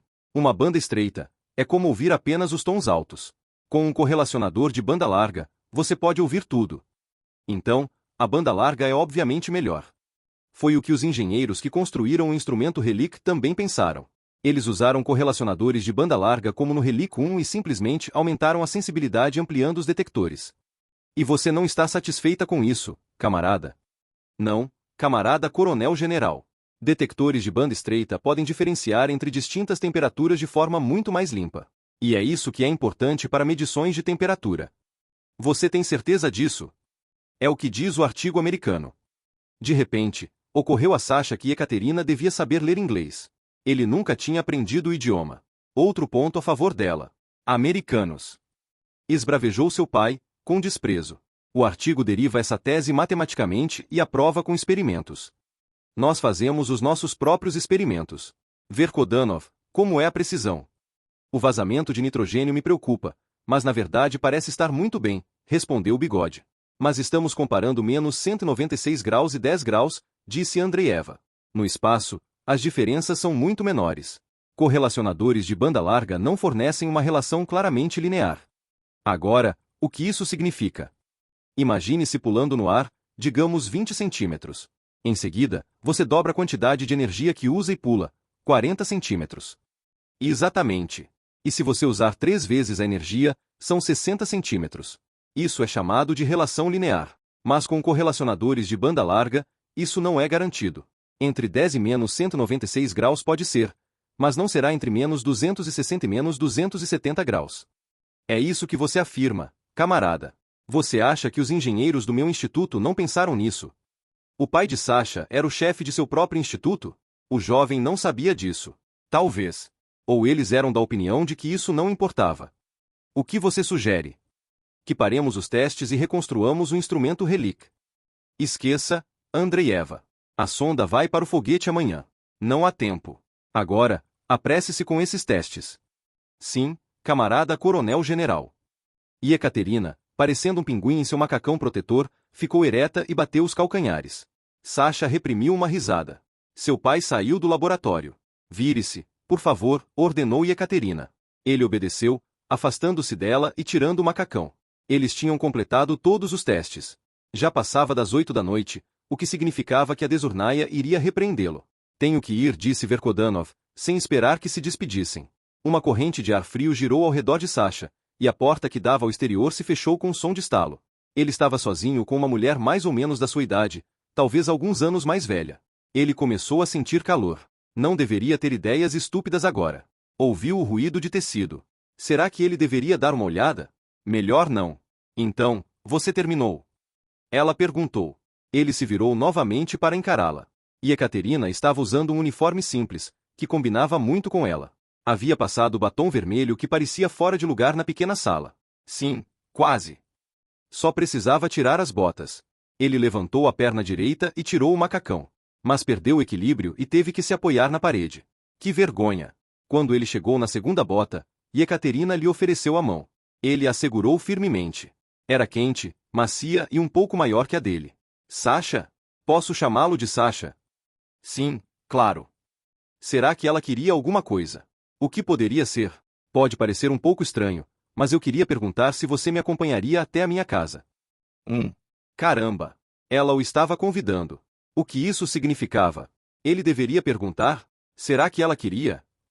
Ele havia lido em uma revista que a mulher moderna... Não. Se você fizer muitas perguntas, obterá muitas respostas. De repente, ele já não se importava mais com a desurnaia. Claro, não tenho planos. Ótimo. Então vamos lá. O bangalô dela era quase idêntico ao dele. Mas ela estava ali havia um pouco mais de tempo que ele, então a cozinha para onde ela o levou se mostrava bem mais habitável. 2 quadros que pareciam ter sido pintados por ela mesma estavam pendurados na parede. Cheirava a mel. Ele gostava de mel. Posso lhe oferecer algo? Ela perguntou. Chá. Basta ligar o samovar. Vou me trocar. E Ekaterina desapareceu no corredor.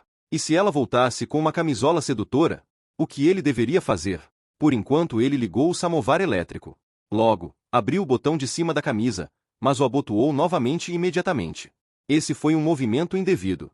Ela provavelmente só queria falar com ele. E de fato Ekaterina voltou trajando calça comprida e uma blusa, não uma camisola. Ela se sentou ao lado dele à mesa da cozinha e despejou um pouco de água quente em um pequeno bule de chá. Ele podia sentir o cheiro de chá preto, mel e rosas. Ela devia ter aplicado algum perfume. Seria para ele? Sasha se sentia terrivelmente tenso. Como poderia ter uma conversa decente nessas circunstâncias? Você tem vodka? Ele quis saber. Ela negou com a cabeça. Meu pai era um bêbado. Então eu não mantenho álcool aqui. Oh, perdoe-me.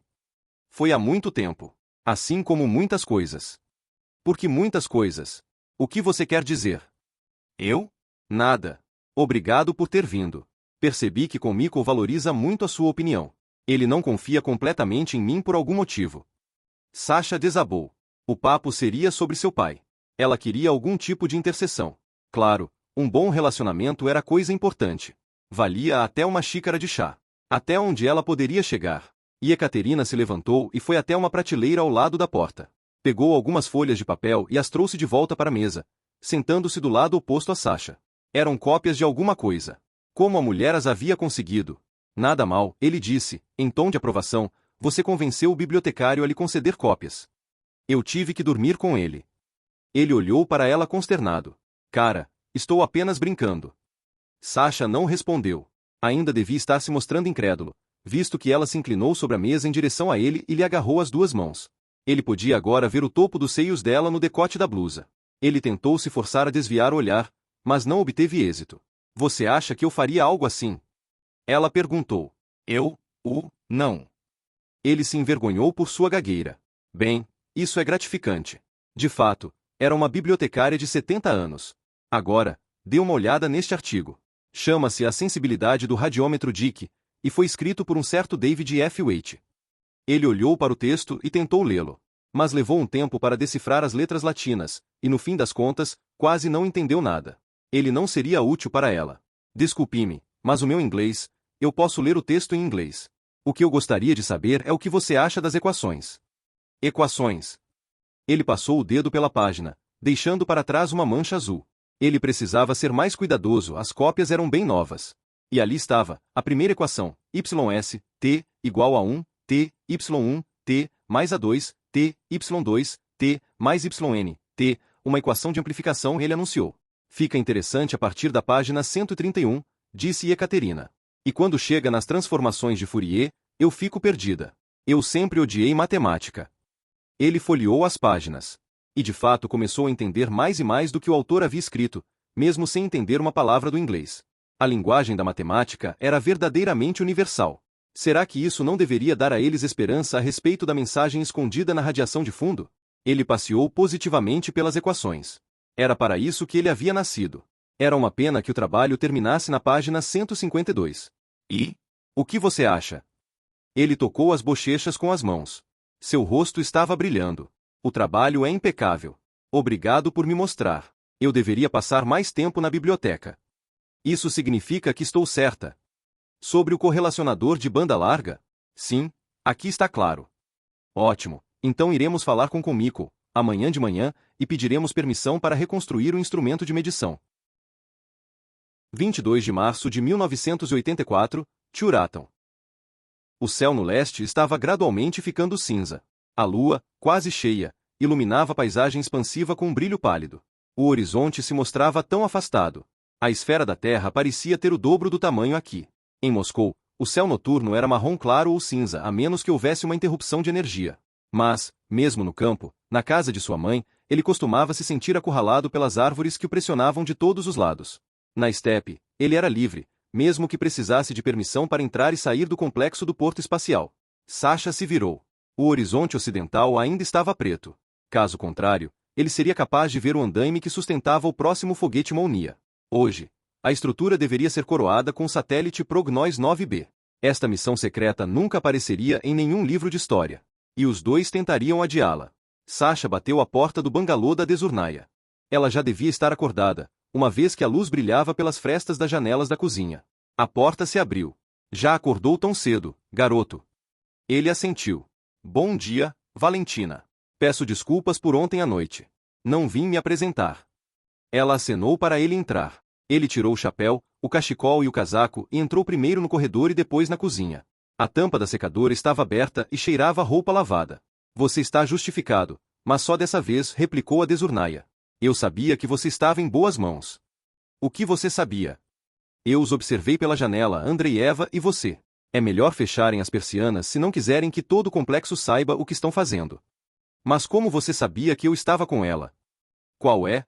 Você me perguntou sobre ela. Eu posso somar 2 e 2. Você não perdeu tempo, garoto, por essa, eu não esperava. E você estava nos observando em segredo. Agora você está me deixando brava. Você prometeu que eu saberia de tudo. Mas aparentemente não posso confiar na sua palavra. Ele realmente teria que se lembrar de fechar as persianas da próxima vez. Obrigado pela dica, Valha. Sinto muito, retiro o que disse. De agora em diante, sempre lhe informarei diretamente. Bom. E vocês chegaram às vias de fato? Com este clima, não consigo ficar junto à janela a noite toda. Apenas lemos um artigo científico. Sorte que nada havia acontecido de fato. Ele não conseguiria esconder nada da Desurnaya. Ela o examinou, mas, como sua consciência estava limpa, ele não vacilou. Isso parece emocionante. Sim, sim, a juventude de hoje. Na minha época, costumávamos enrolar cigarros secretamente com algum tipo de erva da estepe, usada por xamãs. Tinha algum efeito? Não tenho ideia se era vodka ou a erva que nos derrubava. Valentina foi até a pia, pegou uma tigela e uma colher grande e caminhou até o fogão com os utensílios. Colocou algo de uma panela grande preta no recipiente. Agora, fortaleça-se para o dia, disse ela, colocando a tigela na mesa. Ele se sentou. O caixa apresentava uma consistência estranhamente pegajosa. Ele comeu uma colherada, estava morna e tinha um sabor indiscernível. Será que era salsinha? Mas se fosse assim, haveria pontinhos verdes. Não seja tímido, disse a Desurnaya. Só há coisas boas aí dentro. Sim, talvez até mesmo a erva dos xamãs. Mas se ele questionasse as habilidades culinárias dela agora, a ofensa seria aceita de imediato. Houve uma batida na porta, e a Desurnaya saiu da cozinha. Ele aproveitou a oportunidade para despejar um pouco do caixa de volta na panela. A massa devolvida não se recombinou com o conteúdo do recipiente. Parecia apenas que ele havia deixado um montículo marrom claro em cima. Ele rapidamente voltou a se sentar. E Ekaterina entrou na sala e o cumprimentou. Ela estava vestindo um traje que mais parecia um uniforme. Ele preferia que as mulheres usassem vestidos, como sua mãe sempre havia feito. Ainda assim, a roupa combinava com a colega de trabalho. Talvez fosse hora de que deixasse de considerar sua mãe um modelo de mulher ideal. Você gostaria de uma tigela também? Perguntou a Desurnaya. Não, obrigada, precisamos ir agora, respondeu Ekaterina. É uma pena. Pensei que poderíamos conversar um pouco, minha pombinha. Outra hora. Se chegarmos tarde demais, a sonda já estará a caminho. Sasha empurrou a tigela de mingau e se levantou. Ótimo, vamos lá. Estava tão claro do lado de fora que a respiração fumegante dos dois era nitidamente visível. E Ekaterina sorriu. Do que você está rindo? Estava apenas imaginando essas baforadas de vapor saindo de todos os nossos orifícios, em qualquer tipo de clima. Não seria engraçado? Andaríamos pelo lugar como locomotivas a vapor. Sasha sorriu. Ou baleias. Eles ficaram em silêncio por um tempo. Mas não pareceu desconfortável. Não costumavam dizer por aí que era amor verdadeiro quando o silêncio não se convertia em uma sensação estranha. Mas isso provavelmente era apenas um mito perpetuado por casais velhos que já não tinham mais o que dizer. Não é mesmo? Por que será que ele estava pensando assim? Ele dificilmente encontraria a mulher dos seus sonhos aqui. Isso seria loucura. E Ekaterina estabeleceu um ritmo mais rápido. Apesar do frio, ele começou a suar e acabou ficando um pouco para trás. Não podemos demorar, advertiu Ekaterina. Temos que interceptar com Mikko a tempo. Interceptar? Bem, você acha que nos deixariam chegar até ele antes do dia de trabalho começar? Pode esquecer. Mas eu sei que ele sai para correr todas as manhãs depois de acordar, para se manter em forma. Então temos que interceptá-lo. Ah, entendi. Bom plano. Como você sabe tanto sobre os hábitos dele? Com Mikko nem sempre trabalhou aqui. Sim, claro, ele sabia disso melhor que ninguém. Às vezes, uma van costumava parar do lado de fora de sua casa à noite. Sua mãe sussurrava no corredor e depois Sasha ouvia gemidos vindos do quarto. Então ele sabia que seu pai havia voltado para casa. Mas o homem geralmente desaparecia novamente pela manhã. O que você quer dizer? Antes de assumir a pesquisa espacial militar, ele servia em Leningrado. Foi onde conheceu a minha. Sasha se deteve, de supetão. Seu pai era um suíno. E Ekaterina era alguns anos mais velha que ele. Então com Mikko já devia ter outra família quando conheceu a mãe dele. Será que ela sabia?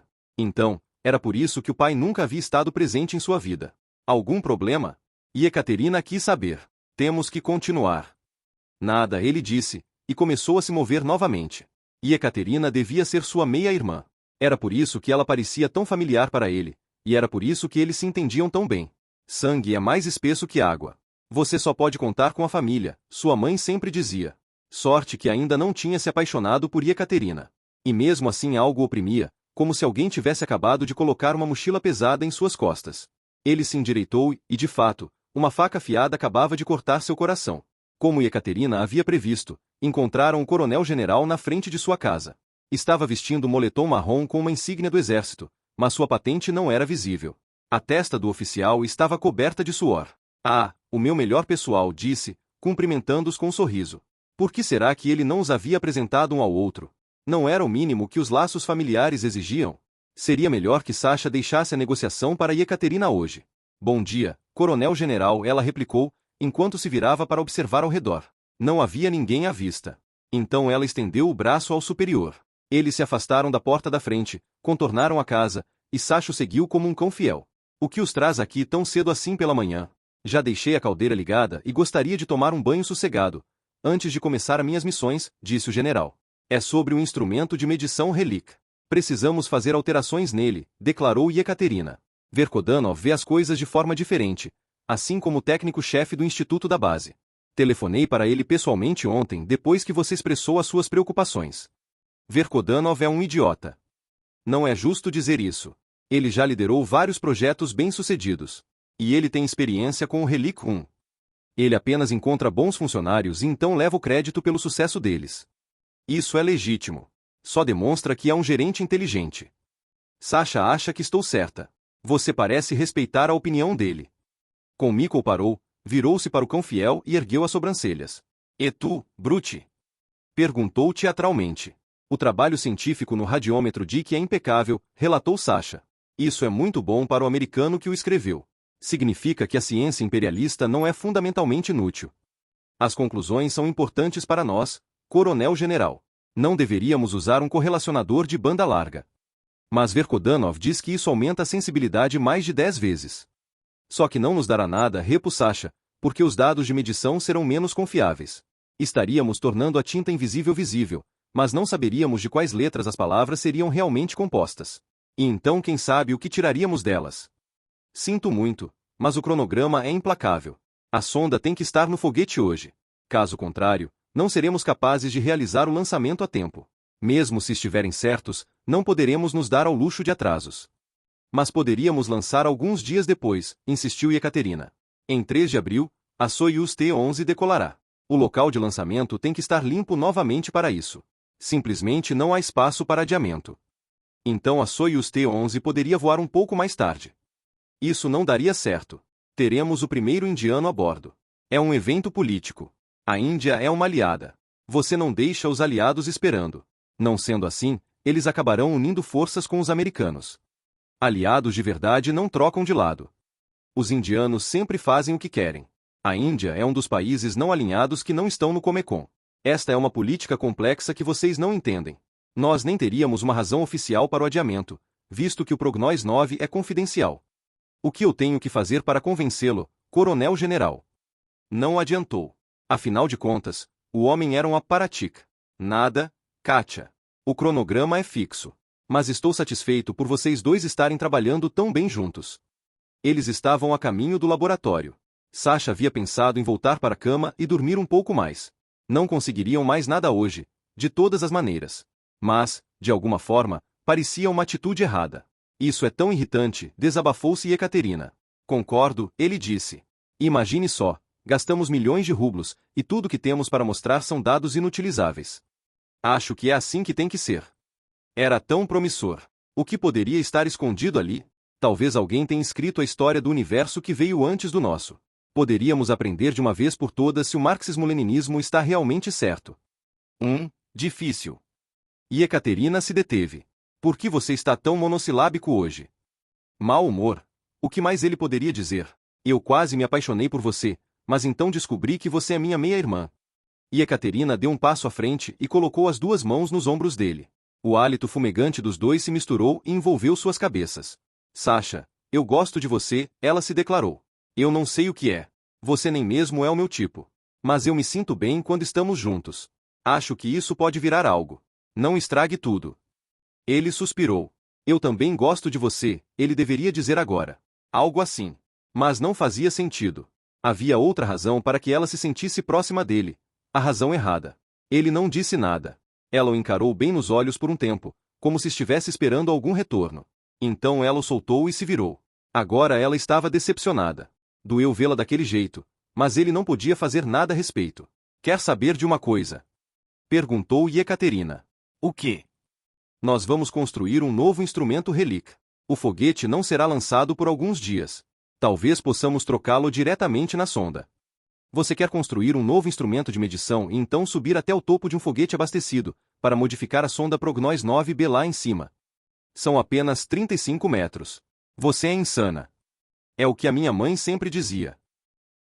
23 de março de 1984, Tchuraton. Govno! Gritou Sasha. Instintivamente, ele se agarrou à mancha ardente na coxa, mas isso acabou sendo uma péssima ideia. Agora ele também tinha solda quente em seus dedos. PSHH, pediu Ekaterina. Seus gritos vão trazer o laboratório inteiro até onde estamos. A Desurnaia havia persuadido o sargento na entrada a fornecer a eles uma chave do laboratório T5. Mas ela ainda não tinha revelado por que teria tamanha influência sobre o sujeito. Era uma sala minúscula, separada do laboratório T4 por uma divisória de tábuas. Havia uma luz de neon, uma velha bancada de trabalho, duas cadeiras e um montão de ferramentas. Verkodanov parecia satisfeito em se livrar de tanta tranqueira. De todos os modos, ele não tinha perguntado aos dois o que estariam fazendo aqui. Provavelmente esperava receber toda a glória pelo experimento Relic. E Ekaterina puxou a mão de Sasha em sua direção e soprou. Pareceu um movimento celestial. A solda esfria rápido, então você pode retirá-la, disse ela. E a calça? Infelizmente, ficará danificada. Se você for legal com Valha, talvez ela possa consertar o buraco.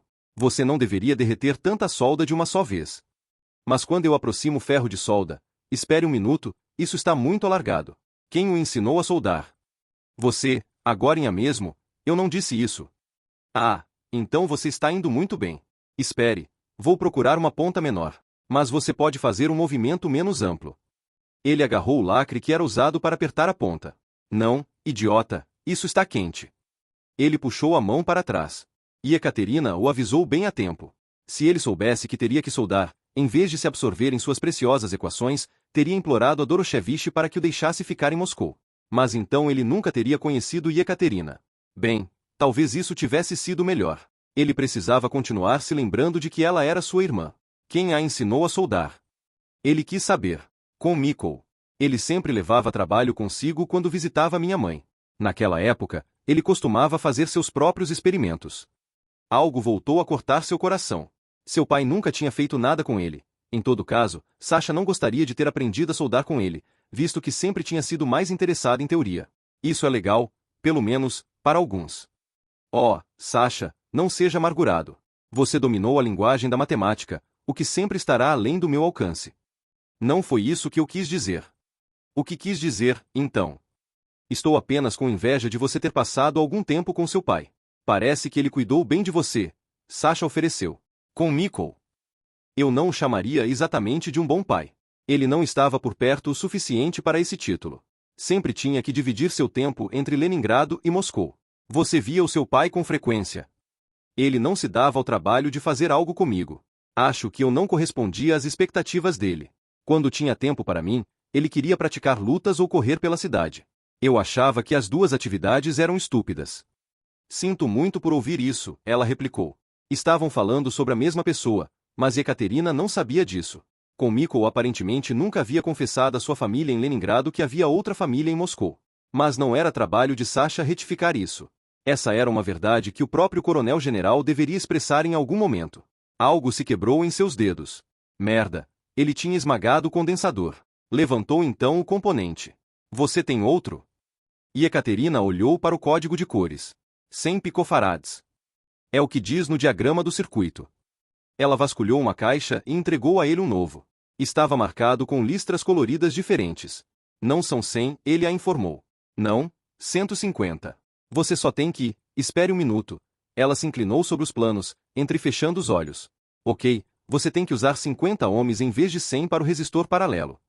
Você acabou de resolver isso na sua cabeça. É simples, esclareceu Ekaterina. Veja, ela apontou para os planos. Temos dois interruptores paralelos em fileiras que... Esqueça. Se você não escrever como uma equação, eu não vou entender. Apenas me diga o que soldar. Não se preocupe com isso, ela disse. Sem a sua ajuda, eu nunca terminaria o radiômetro melhorado até esta noite. Ahá! Conseguimos! Anunciou Ekaterina. Ela pulou e jogou os braços em volta do pescoço dele. Sasha permaneceu rígido e olhou para o relógio, eram 8h30. Então era por isso que ele estava com tanta fome. Não tinha colocado nada no estômago desde o caixa naquela manhã, na casa de Valha.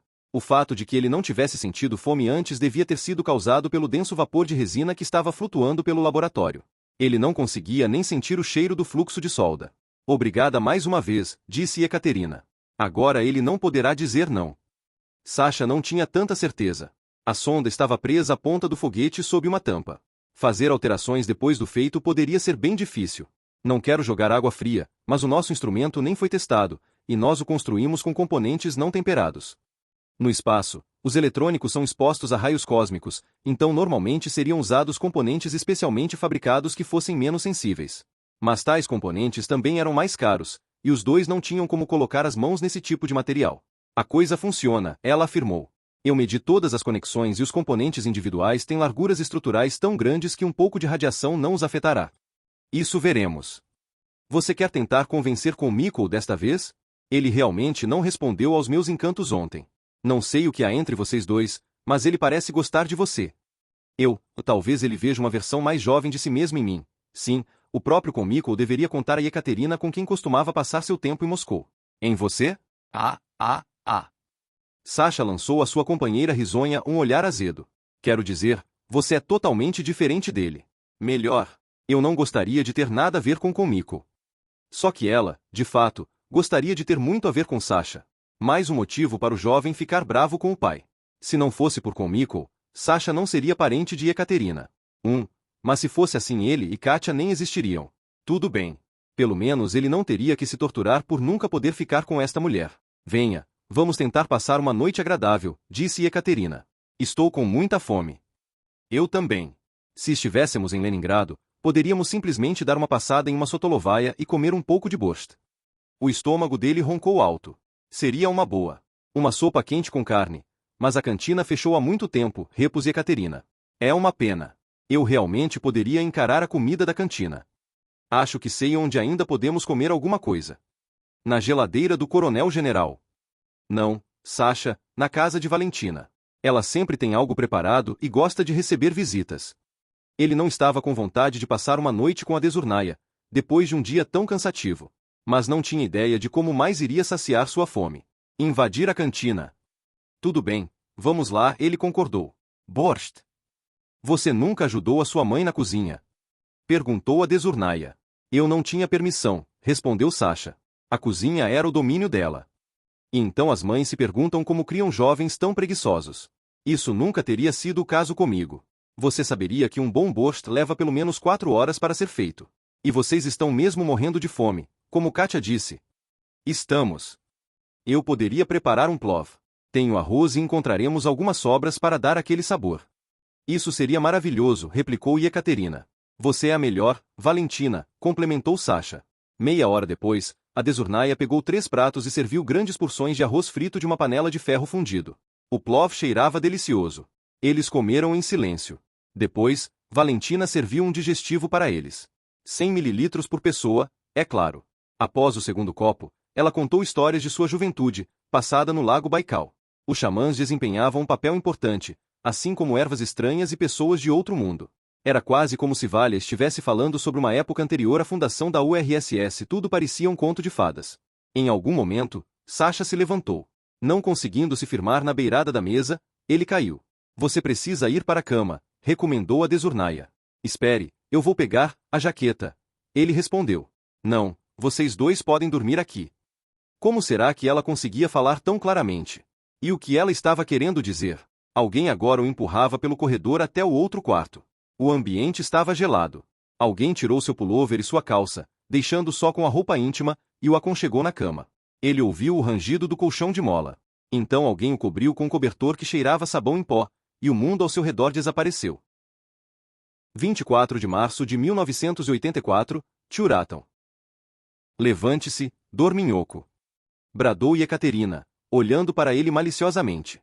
Ela estava usando roupas íntimas compridas, e seu cabelo longo estava úmido.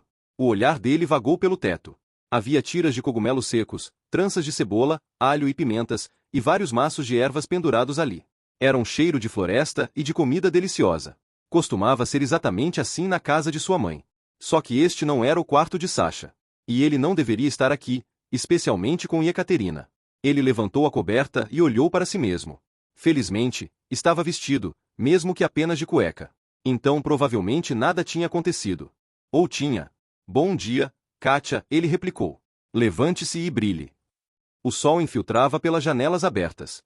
Já devia ser tarde da manhã. Merda, perdemos a corrida de Mikkel, ele disse. Eu sei. Valia só me acordou depois das 8. A vodka de ontem, o último copo deve ter caído pesado. Nós passamos a noite juntos. Katia levantou uma sobrancelha. Nós dois dormimos na cama de Valia, se é isso que você quer dizer. Que alívio.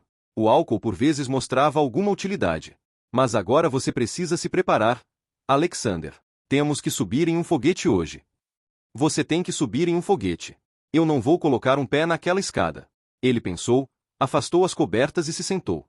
Então sentiu uma corrente de ar nas costas. Vocês dois estão adoráveis em suas roupas íntimas, interveio Valentina, quem devia ter acabado de entrar pela porta. Na minha época, costumávamos dormir despidos. Sasha imaginou sua colega desnuda na cama. Imediatamente sentiu seu rosto ficar vermelho. Aqui estão, Sasha. Lavei as suas roupas esta manhã e as sequei no forno. 2 peças de roupa acertaram suas costas, uma após a outra. Valia devia ter entrado no bangalô dele e recolhido a roupa suja. Ele deveria estar irritado, mas não conseguia ficar bravo com ela. Era quase como se ela o tivesse adotado. Por que será que ela não havia tido filhos? Sasha se levantou e pegou primeiro sua camiseta e depois a outra roupa de baixo. De repente, sentiu-se incrivelmente envergonhado. Se Valia tivesse lavado suas roupas sujas, ela definitivamente teria notado as manchas endurecidas de suas ejaculações noturnas. Desde que havia acontecido pela primeira vez na puberdade, ele sempre colocava sua própria peça interior na máquina de lavar. Sua mãe agia como se não soubesse de nada a respeito. Sasha, você é um homem adulto agora. É tão natural quanto a menstruação das mulheres. Não há razão para corar, ele disse a si mesmo. Então, garotas, eu gostaria de me vestir agora, ele anunciou com a voz mais profunda possível. Em particular. Então o homem tem vergonha de se vestir na nossa frente, não é mesmo? Comentou Valentina. Ainda que um socialista não deva ter segredos. Tudo bem, estamos de saída. Venha, Katinka. Espere, você tem uma gota de caixa no queixo, apontou Ekaterina. Ele ficou parado e levantou a cabeça, haja vista que ela era um pouco mais alta que ele. Ela chegou mais perto. Bem mais perto, tão perto que a respiração gelada dela alcançou o rosto dele. Ela estava usando maquiagem escura nos olhos, tendo o chapéu de pele puxado para baixo em volta do rosto. E Ekaterina tirou as luvas. Quando tocou o queixo de Sasha com o dedo indicador, um choque elétrico percorreu o corpo do jovem. Após limpar o caixa, ela levou o dedo na boca para lambê-lo. Ele olhou para baixo. O chão estava arenoso. As pontas de suas botas estavam gastas. Obrigado, ele disse. Talvez você devesse começar a se olhar no espelho antes de ir trabalhar, ela repôs. Acho que não tenho um espelho no meu bangalô. Nossa nova construção tem exatamente as mesmas dimensões do antigo instrumento, afirmou Sasha. Ele passou a mão sobre a placa de circuito, limpou uma gota de fundente e então esfregou o dedo na calça. Usa cerca de 8% menos energia, o que reduz a carga na sonda. E é 20% mais preciso. Mas, acima de tudo, tem uma resposta absolutamente linear, independentemente das diferenças de temperatura medidas. Ele tinha se deixado persuadir a apresentar o projeto de ontem ao coletivo. Com Mikko andava de um lado para o outro, com uma expressão neutra. E você pode provar isso? Perguntou Verkodanov. O consumo de energia, sim, respondeu. A resposta linear só poderia ser testada em temperatura ambiente, bem como em uma temperatura um pouco acima e um pouco abaixo da ambiente. O instrumento montado no satélite foi testado em todas as faixas. Eu sei, camarada. Foi assim que pudemos identificar que sua linearidade era questionável. Se conhecêssemos o curso da linearidade, então deveria ser possível levar isso em consideração na análise, não é mesmo? Perguntou o coronel-general. Teoricamente, sim, respondeu Sasha. Mas isso aumenta o intervalo de erro. Se transferíssemos a escrita secreta para uma imagem, um P se confundiria com um B, um R com um 8. Sabemos que o P que revelamos provavelmente não seja um P, mas não podemos determinar se temos um B, um R ou um 8 na nossa frente. Imagine que você tivesse que ler um livro em que as letras estivessem borradas. Papel, rapel, Babel. Você não seria capaz de distinguir entre as três palavras. Você poderia fazer isso pelo contexto, insistiu Verkodanov. Mas teríamos que conhecer o contexto primeiro. Bem, os engenheiros em Akademgorodok que construíram o instrumento me garantiram que a sensibilidade foi aumentada 10 vezes, declarou Mikko, e parou de andar. Tudo corresponde às especificações dos pesquisadores, às suas mesmas especificações.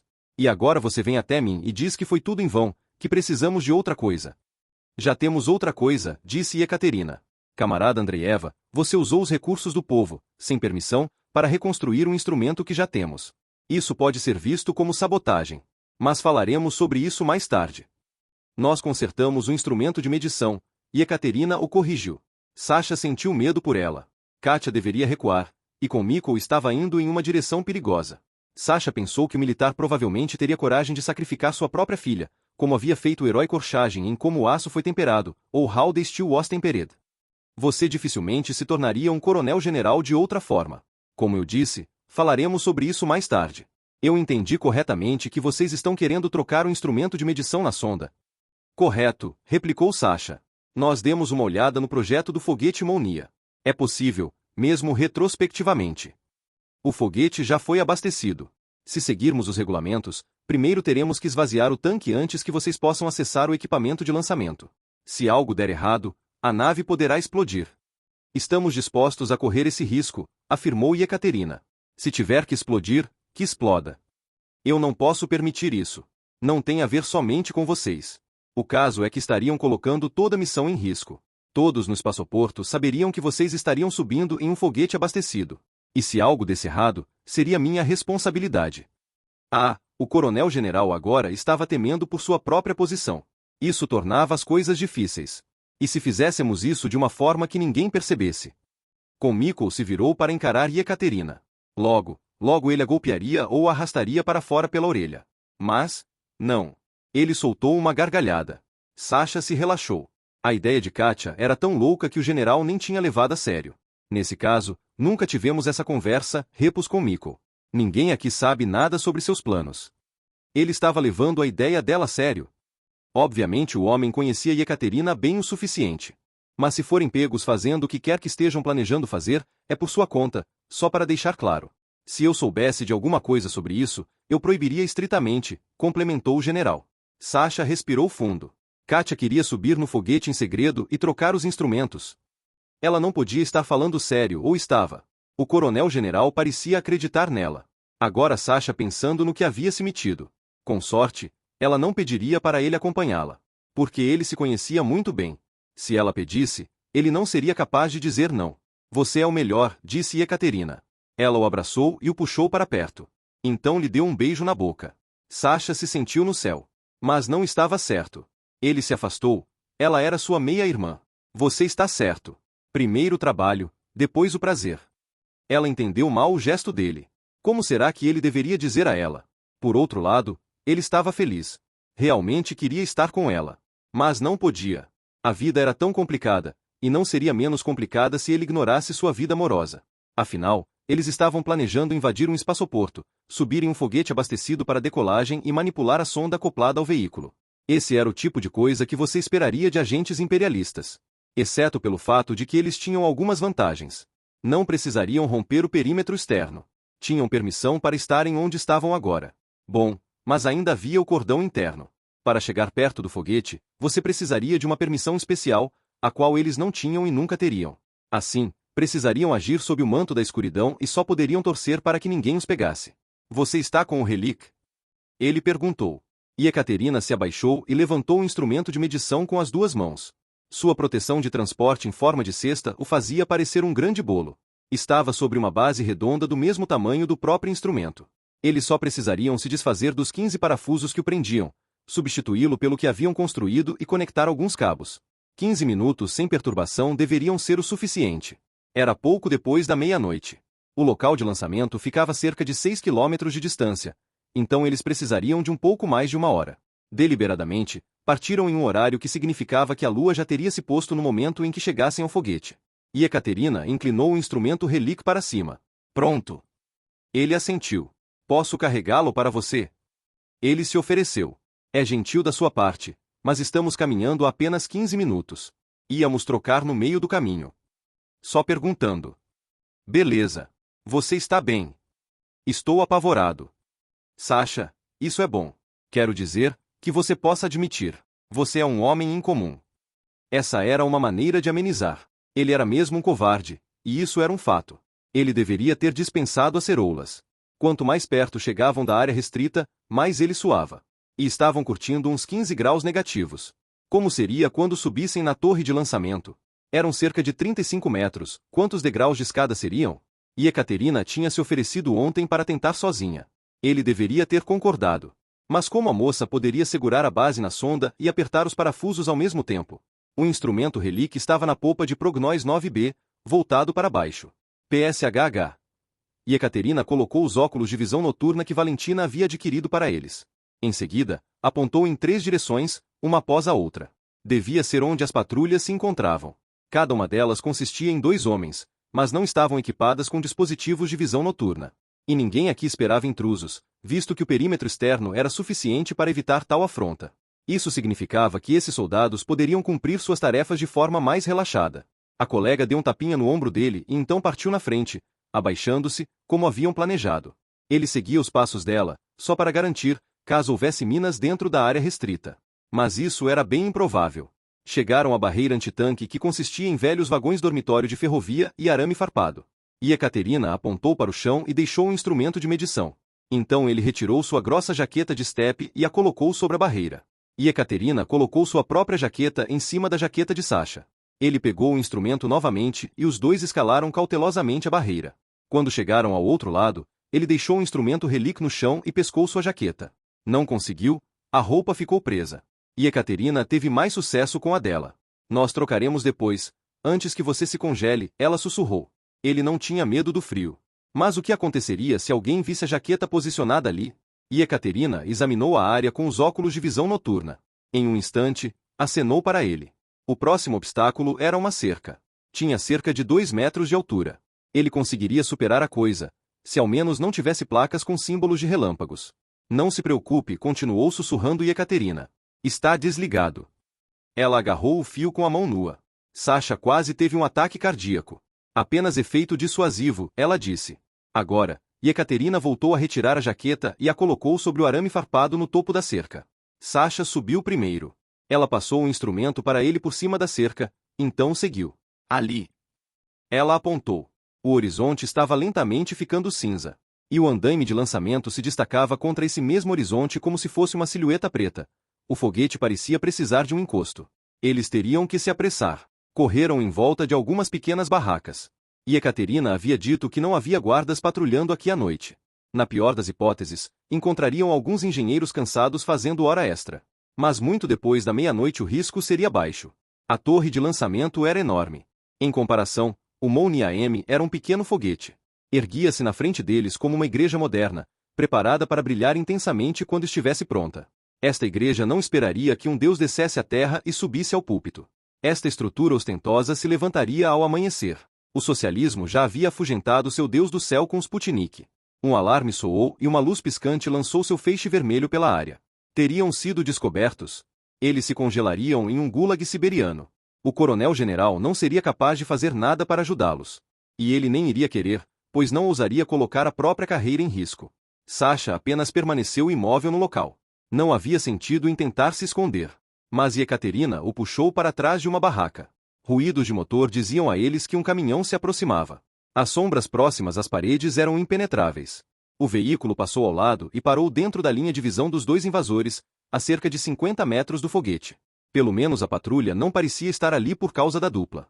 Katia empurrou Sasha ao longo da parede oposta da barraca, mais protegidos pela sombra. Ela se aproximou da esquina da estrutura e deu uma espiadela. Há um portão ali, ela anunciou em um sussurro. Se conseguirmos passar por ele, poderemos sair da área restrita. Eram cerca de 80 metros, dos quais 30 estavam bem iluminados. Em vez da luz vermelha, alguém agora havia acendido várias lâmpadas brancas. O que estava acontecendo aqui? Será que eu pego o relic? Perguntou Ekaterina. Ele negou com a cabeça. Isso não ajudaria. Bom. No 3. Raz, 2, 3. Ela correu, ele a seguiu, e chegaram ao portão juntos e sem fôlego. Ninguém parecia tê-los notado. Continuaram mais devagar. Aqui fora, eles só levantariam suspeitas se corressem. Pare! Disse uma voz masculina desde as sombras, e um soldado deu um passo à frente. Estava mexendo no zíper das calças. Tinha um bituca de cigarro na boca. Uma metralhadora pendia frouxamente de seu ombro. Era um cabo, então não era um novato. Parecia ter bem mais de 30 anos. Eles não seriam capazes de enganá-lo. Vocês fazem parte da equipe de filmagem? Perguntou. Sim. Devemos limpar essa coisa aqui, respondeu Katia. Está toda empoeirada. Sua voz não delatou um pingo de estresse. O cabo se aproximou e olhou para o instrumento. O que é isso? Não faço ideia. Um produto da exploração espacial socialista, sem dúvida. Parece ser, repus o cabo. Talvez da época de Gagarin. Claro, o aniversário de 50 anos. Em 16 de abril, o herói popular teria completado 50 anos. Aparentemente, as pessoas no caminhão estavam fazendo um documentário. Poderia ser o módulo de rádio de uma cápsula Vostok, sugeriu Sasha. Não, isso não é uma antena, o cabo apontou para o radiômetro DIC deles. Veja aqui, novinho, isso deve ser um radiômetro. Nunca ouvi falar, disse Sasha. Você deveria se interessar mais pela exploração espacial, orientou o cabo. Mas acho que amanhã você voltará a filmar algo sobre a mineração de carvão em Ekibastuz e Kizel. Não, precisamos da semana inteira para este documentário, interveio Ekaterina. Desculpe-nos, mas temos que continuar. A lavanderia é ali, disse o cabo. E, por favor, perguntem ao produtor se isso é realmente um radiômetro DIC. Acho que reconheço um quando vejo, mas já faz um tempo. O homem estava certo, mas Sasha não podia dizer isso a ele agora. Talvez o laboratório devesse trocar Verkodanov por este sujeito de farda. O soldado provavelmente estava mais bem informado. E Ekaterina puxou Sasha na direção em que o cabo havia apontado. Era o caminho errado, mas enquanto eram observados não teriam outra escolha. Entraram no prédio de tijolos. Um fedor de urina insuportável. Na extremidade oposta havia outra saída. Sasha se virou. Ele não conseguia mais ver o cabo. O instrumento teria que ficar na terra, mas pelo menos eles tinham vivido para lutarem no dia seguinte. Livre-se um pouco dessa coisa, pediu Ekaterina. Ele se abaixou e colocou o instrumento cuidadosamente no chão. Então ele se endireitou. Katia deu um passo à frente e os dois se jogaram nos braços um do outro.